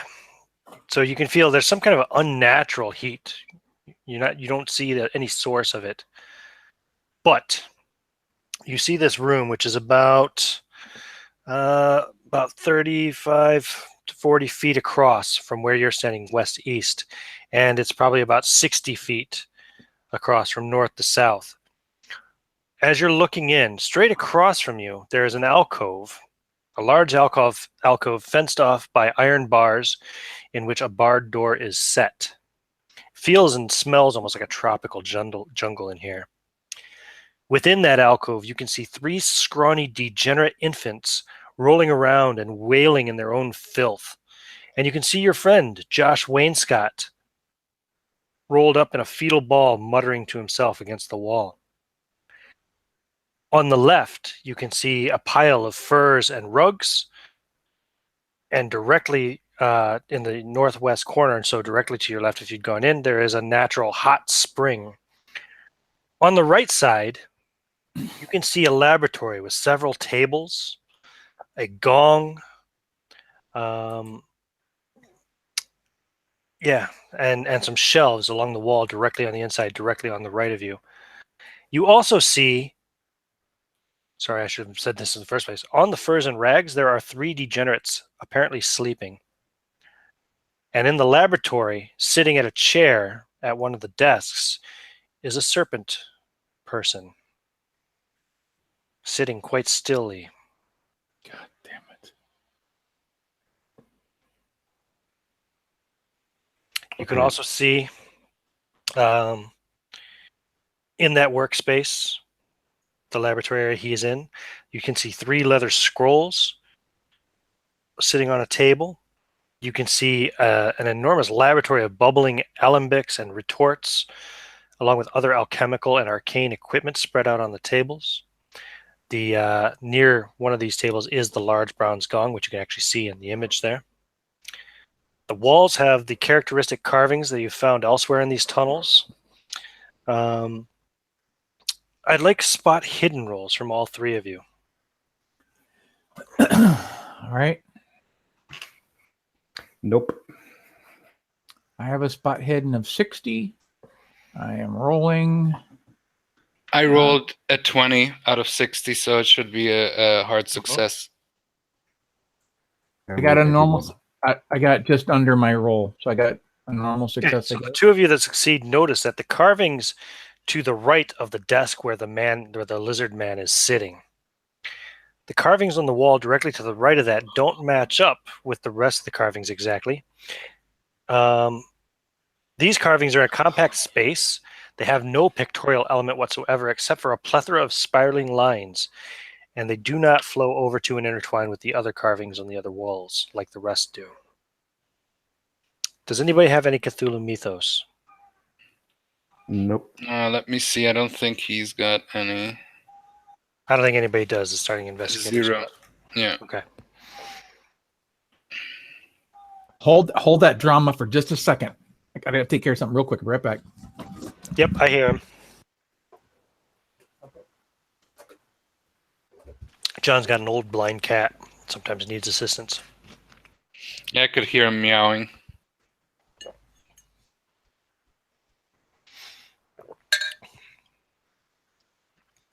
As it turns out, by the way, the man sitting at the desk, his back is to you.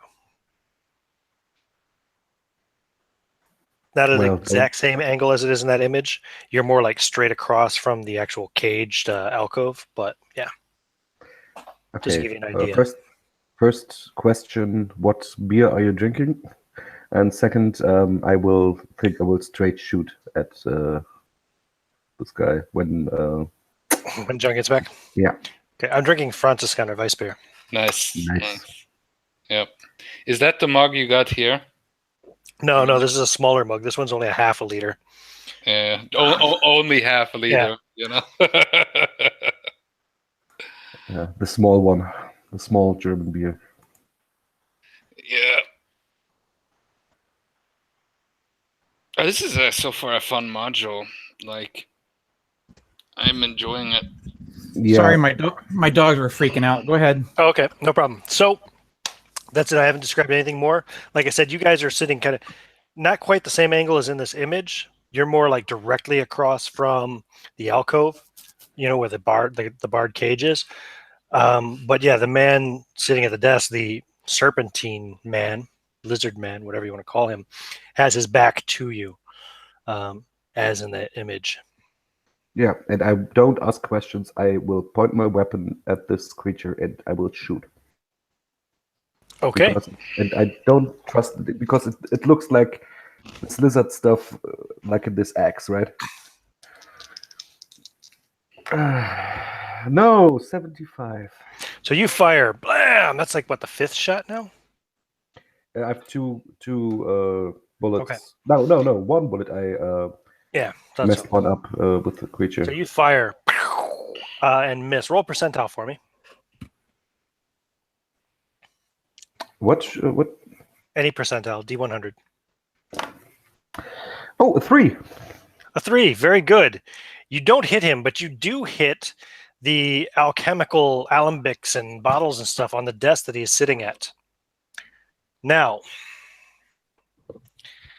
this is going to suck for him, not so much for you, because you are 30 feet away from him at the moment. Where is the damage here?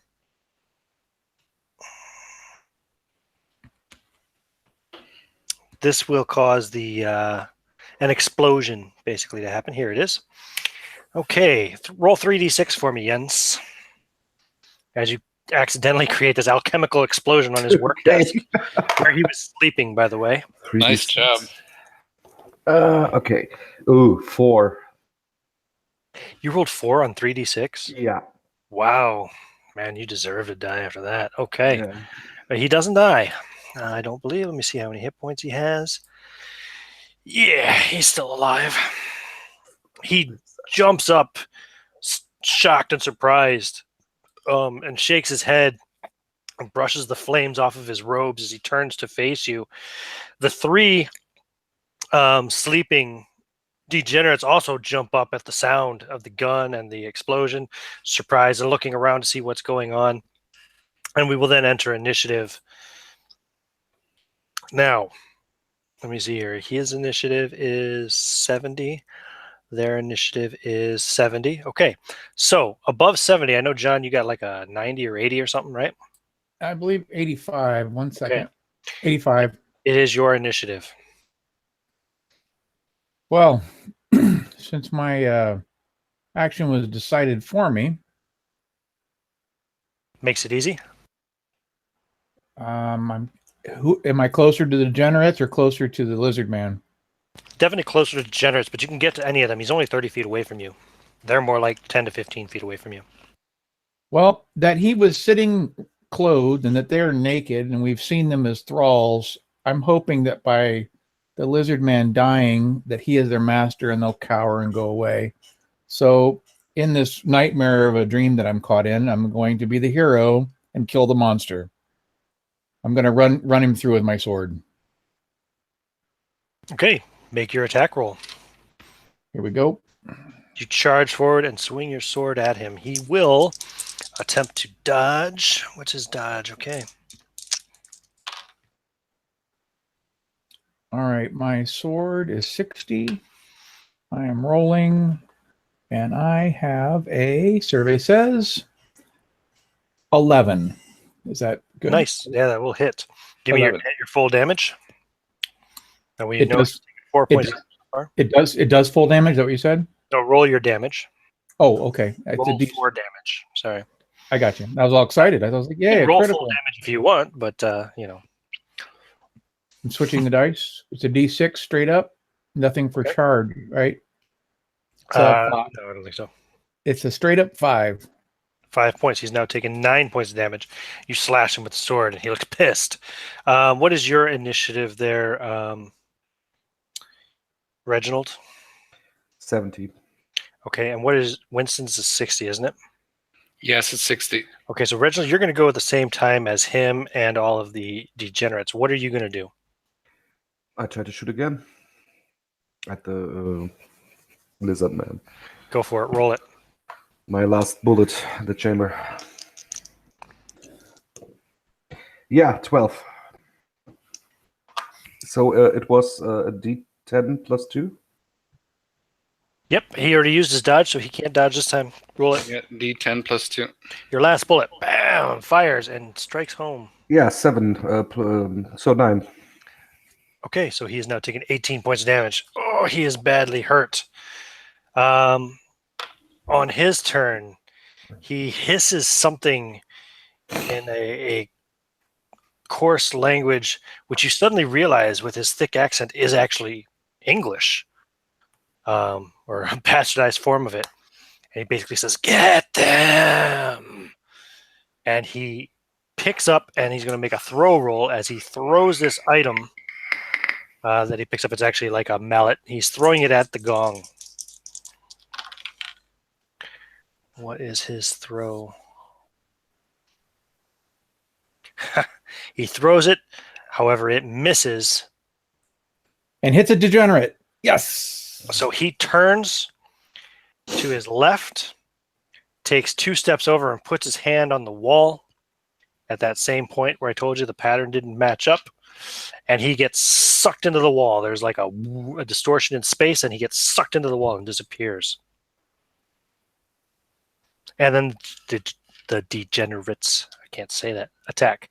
And there are 3 of you, so I will split it up evenly. They will each attack one of you. So one of them runs over. He is. Is it my turn? Hands. Not yet. Not yet. He is attacking Vigo. Vigo, you want to roll a dodge roll? Am I able to counter even though I've already gone through my action? Let me see. I think you can, yeah, because you had initiative. All right. You can make a counter attack if you want. And I just go use my sword thing again. Yep, roll your attack. All he right. got a regular success, so you'll have to get a hard success in order to hit him. I have a 31, so I don't know what the ratio is. What is your success? What's your number? My cane sword is a 60, and I got a 31. You were off by 2 or by 1 actually. So you do not manage. You try to counterattack, but he gets through, strikes home with his claw. Basically, he does not a lot of damage though. He does 1 point of damage. Woohoo! As he catches you with one of his fingernails, basically. Another one runs over and attacks Reginald. And he misses straight up. Okay. The other one runs over to attack Winston. Do you want to dodge, Winston, or fight back? If you fight back now, you haven't used your initiative yet. So if you fight back, I think you won't get an attack. I'm gonna dodge. What do I roll your roll? dodge. I got a normal success, so you need a normal success or better in order to succeed it on Dex? dodge. Is it Dex? No, it should say dodge. I think it's near the bottom of your character. Okay, wait. Yeah, of course, yeah. Dodge half Dex, so 27. Okay, great. And I rolled a 51. Now I gotta roll back. I fail. He hits you for 1 point of damage. Okay.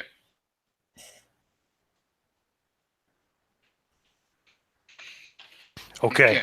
I kind of just wince a bit in pain. So like. Next round. Oh no, you get your action. Sorry, because you just dodged. You didn't take a fight back, so you can still take an attack, Winston. Then I will stab him with the Bowie knife. Go for it. And I rolled a 16, which for me, close combat is the brawl skill. I think is what you hit him. use. What's the damage? Yeah. Damage is Bowie knife is a medium knife, and I don't have a damage bonus, so 1d4 plus 2. So let me roll. Roll it. 4 plus 2, so 6 damage, max damage. Describe how you kill him. Okay, so I tried to dodge him, and he scratches me. He slashes me, and I was just about to run away. But at that moment, flight or fight, I go fight, and I just like and I see this kind of thing, and I just see red, and I just go under him as he wants to slash me again, and I stab him in his under his like a chin, and it goes through his mouth, the soft spot, into his head, and he just slumps down, and I take out the knife. He's very, very dead. Yeah. Now we go to the next round, back to the top of initiative, to Vigo. Well, I think the degenerate should be introduced to the sharper edge of my sword, probably in one of his softer spots. Go for it. I'll roll his attempt to dodge. I am rolling. Let me change my die. And I have a 60, and I rolled a 41. Normal success. He dodges. So you swing the sword, or did you stab at him? Either way. Either way. He sidesteps, and it misses him. And it is then, I'll let you go, Jens.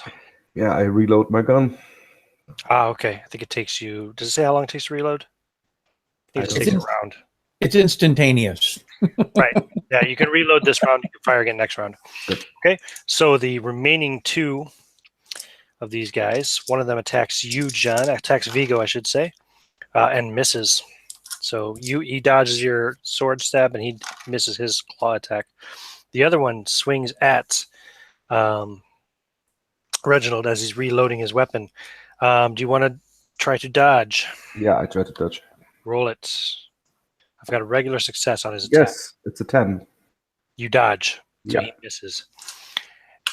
And at the same time, as he misses, you hear this horrible roaring sound coming from the tunnel which you've entered from. The only noticeable exit from here. It sounds an awful lot like one of those big nasty things you fought earlier.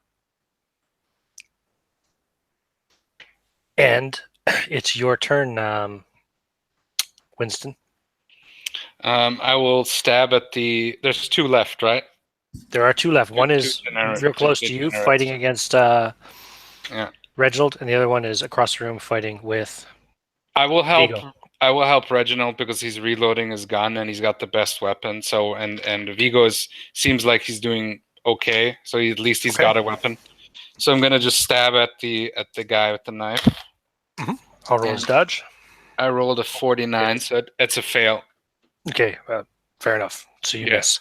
Next round, top of the order. Back to you, Vigo. All right. Well, I guess we're going to have to go with the little soliloquy of, to the last I grapple at thee, and from hell's heart I stab at thee, and we will stab him again. Okay, go ahead. I'll roll his dodge. I got a hard success. I got a 14, and I have a 60. That is not an extreme. So you also have a hard success, so he succeeds in his dodge. Of course. Jens, I'll let you go next. You got your gun reloaded. Snap it back in. You got one of these things right in your face. You've got another one across the room fighting with your friend. Yeah, I try to shoot the one right in front of me. I'll give you a bonus die, okay? So roll 2 dice for the 10s and take the lowest of the 2. Okay. The lowest is 9. So 9, yeah. So you get a 9? Yeah. Okay, he doesn't get to dodge a missile attack, sorry. Go ahead and roll damage. D10 plus 2. 8 plus 2, 10. Okay, describe how you kill him. I just shoot him right into the chest. Like, in the middle of the chest, and I hope to rip him a big hole in his chest, and even a bigger hole opens up out of his back as his life's blood sprays out the back, and he falls lifeless into the room. And next in initiative is the degenerates. Although technically he was on the same initiative as you, so as he's dying, he does take a swipe at you. Do you want to dodge? Roll a dodge check. Sorry, again? Reginald, roll a dodge check. Okay, yeah. Was that me? Nope, Reggie. Oh, okay. He was on the same No, initiative. He gets 80, act. 87. Okay, so he does hit you for 1 point of damage as he goes out. So he gets his claw in and just nicks you as you blast the hole in his chest. And then the other one is attacking you, Vigo. So that's going to be a miss, I think. 42. Yep, he misses. No, for hate's sake, I spit my last breath at thee. Behind you, who are still standing near the door, that would be Winston and Reggie. You hear heavy breathing as something is coming up the corridor right behind you. Okay, where's the next exit? There isn't one. It's On your the turn, wall. Vigo. On the wall. So should we follow this lizard man? Vigo, you have initiative. I'm going to cut him down. Roll to hit. I have a I'll roll his 60, dodge. and I am rolling, and I have a 50. Oh, fuck. I failed the dodge. All right. So Good to you hear. get a normal hit. Roll damage. 1d6. Let me change my dice. I have a 3.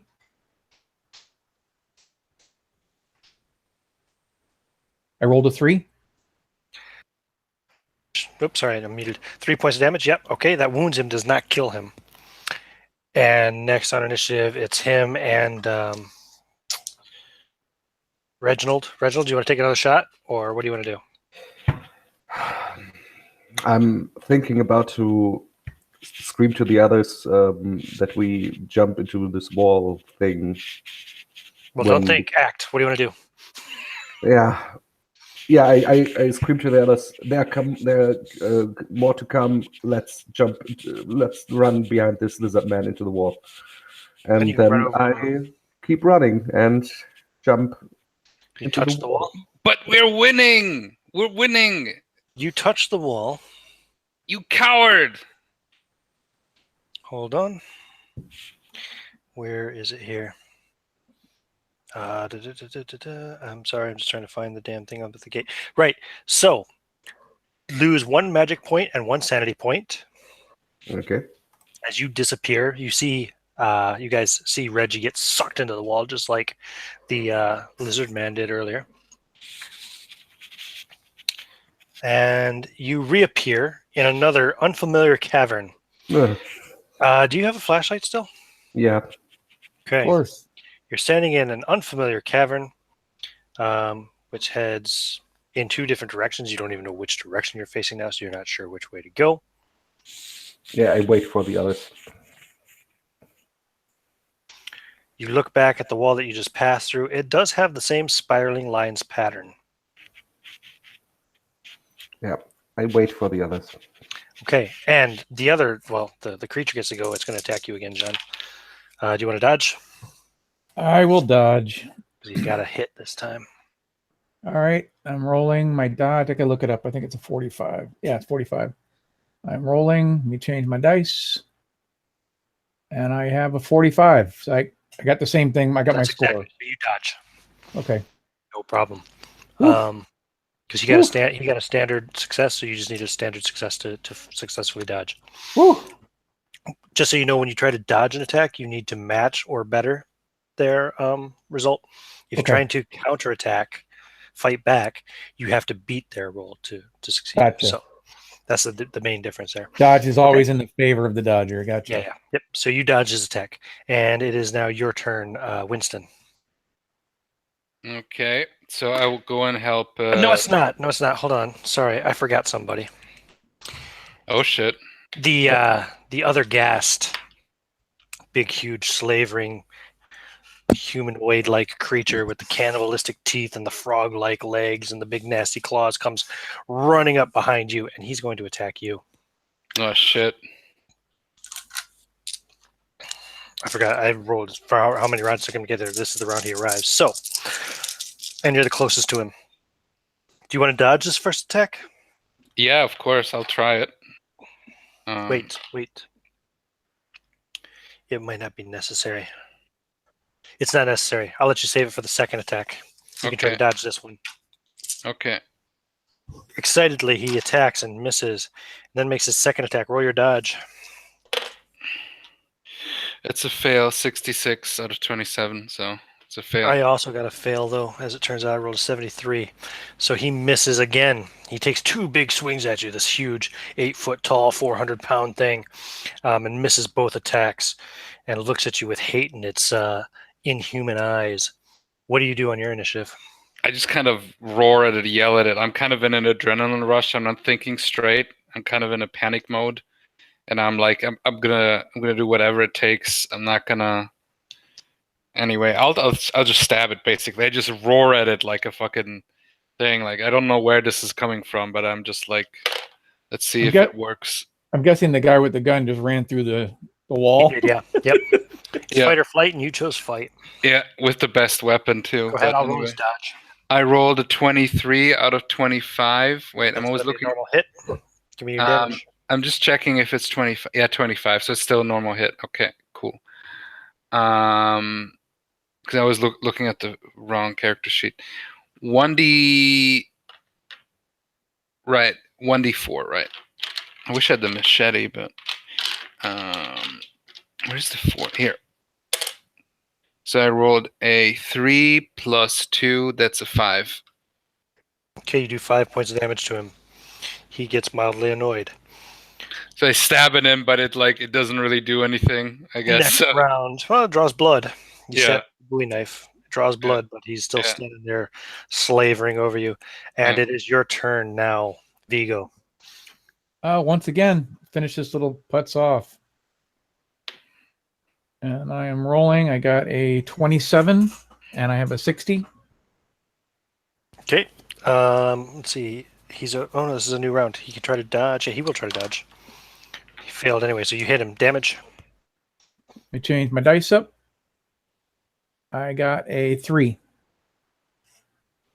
Okay, so that's 8 points of damage he's now taken. Got it. Okay. Then it's his turn. Actually, the college student did more damage to him, so he's going to attack him. It's going to miss. Second attack. Do you want to roll your dodge? Yes. I got I got a hard success. I rolled a 26, so I think it's a normal success, but it's not enough. Not enough. Let me check if it's, but it doesn't matter. Even if it's a normal success, it doesn't matter. Okay, he hits you for 13 points of damage. Jesus, Joey, full of grace. Yep. Is that enough to kill you? Oh yeah, easily. I He had actually punches his fist through Winston's chest, and like Temple of Doom style, tears out his still beating heart, and throws it to the ground on his backswing. just kind of, it happens so fast that I'm just looking and I'm just like in total panic. I'm like I can barely do anything, and I'm just looking at him. And then I look at Vigo, and then I just slump forward and just blood coming everywhere out. Then it's your turn, but you're dead. So we go back to the top of the next initiative to Vigo. Couple rounds now. You've been sitting outside there, Reginald, and nobody's come through yet. I am gonna make a bolt for the wall. That's all I can really do at this point. Okay, gonna run over and touch the wall. Yep. Okay. You also get sucked into the wall. You reappear in an unfamiliar cavern right beside your friend, Reginald. Reginald, what do you think when you first see, or what do you say? What's your reaction? Yeah, finally. Where's the other man? We have to go. We have just to go. Be ready to fire the gun. There's a monster coming through. Oh God, let's just run, please. Any direction is a good direction. Give me the gun. Why? Why should I give you the gun? Do you? Why? He's not even going to bother. He's just gonna start running a direction, whichever one. Is there light coming from either one? I'm running behind him. Roll. No, I won't make you roll. After you listen for a little bit, you think you hear running water in one direction. Well, that's fine. Something. Yeah, let's go there, please. Run. You guys run down this fucking dark cavern. Well, you still have flashlights. Yep. And you come out. Eventually, it opens up and it comes out to the river. You look around. You see the sky above you. Let's see. It's by this point in time, it's still only probably midday. Bright sky above you. Some trees and stuff around, and to the north, about 5 miles away, you believe you can see Providence. Okay. Let's go. Let's go. Let's go. I just want to Take a quick look back and get running. So Winston and Vigo, you have survived. Your friends are all dead, including Josh Winscott, as far as you know. You've actually left him to a fate worse than death, but that's okay. We're going to do sanity point checks now, real quick. So you did not rescue him. You did leave him to a fate worse than death. So you both lose 6 sanity points for that. As far as I could tell from what his position was and my logic, he was already dead. I don't care. You still lose 6 sanity points. 6 sanity points. Okay. You bastard. However, damn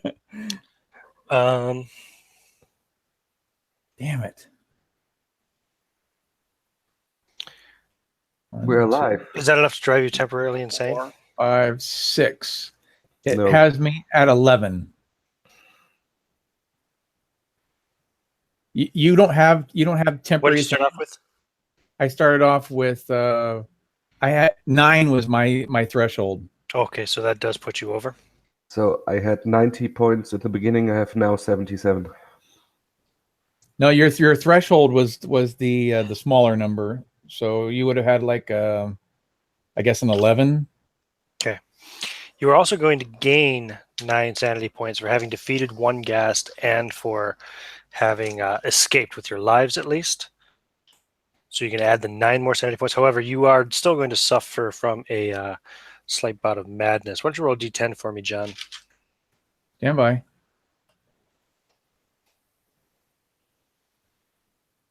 D10. All right, hold on. I have. Is this for my insanity? Mm-hmm. Okay. I have a 5. So review the investigator's backstory entry for ideology and beliefs. The investigator manifests one of these in an extreme manner. So with that information, I'll let you narrate what happens in the days, perhaps weeks or months to come as summer passes in Providence. We'll go with you first, Vigo, since you have something interesting to narrate. All right, hold on 1 second. My hearing is crap. What was the first part? What was his insanity? Oh, sorry. You're going to manifest one of your ideological beliefs in an extreme manner. Interesting. Okay, well, he is his entire life has been focused on anthropology and the occult. So I'm going to say he becomes overwhelmed with not paranoia, but particular focus to eradicate this nest. And more than likely, it's going to make everybody think he's insane unless he can get him down there. Oh, yeah. You're going to try to tell the authorities? No, he's going to go back and basically, if he had the option, he'd go back and get a flamethrower and turn around and go back to the site. But he doesn't have a flamethrower, so... How would you try to get back to the site? That's probably where his insanity is going to come. He's just going to be wandering the countryside looking for a way in. Okay, very good. And how about you, Jens? What happens to Reginald then following these events? He questions his life, and he spends the money that he used for good clothes and whatever for books about archaeology and the occult to make researches.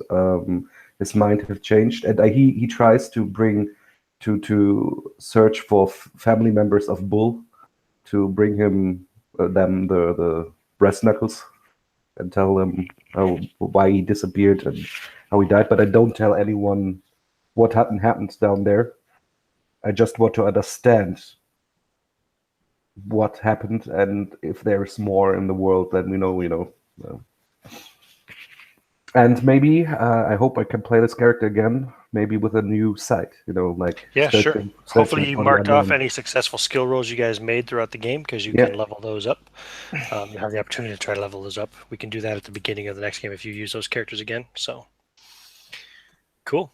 Very good. I'm going to end the broadcast then. Congratulations on surviving, even though you didn't save anyone. You didn't kill the lizard man sorcerer, but you survived. So that's more than can be said for 60% of the party. Yeah, they had Cheers. nothing.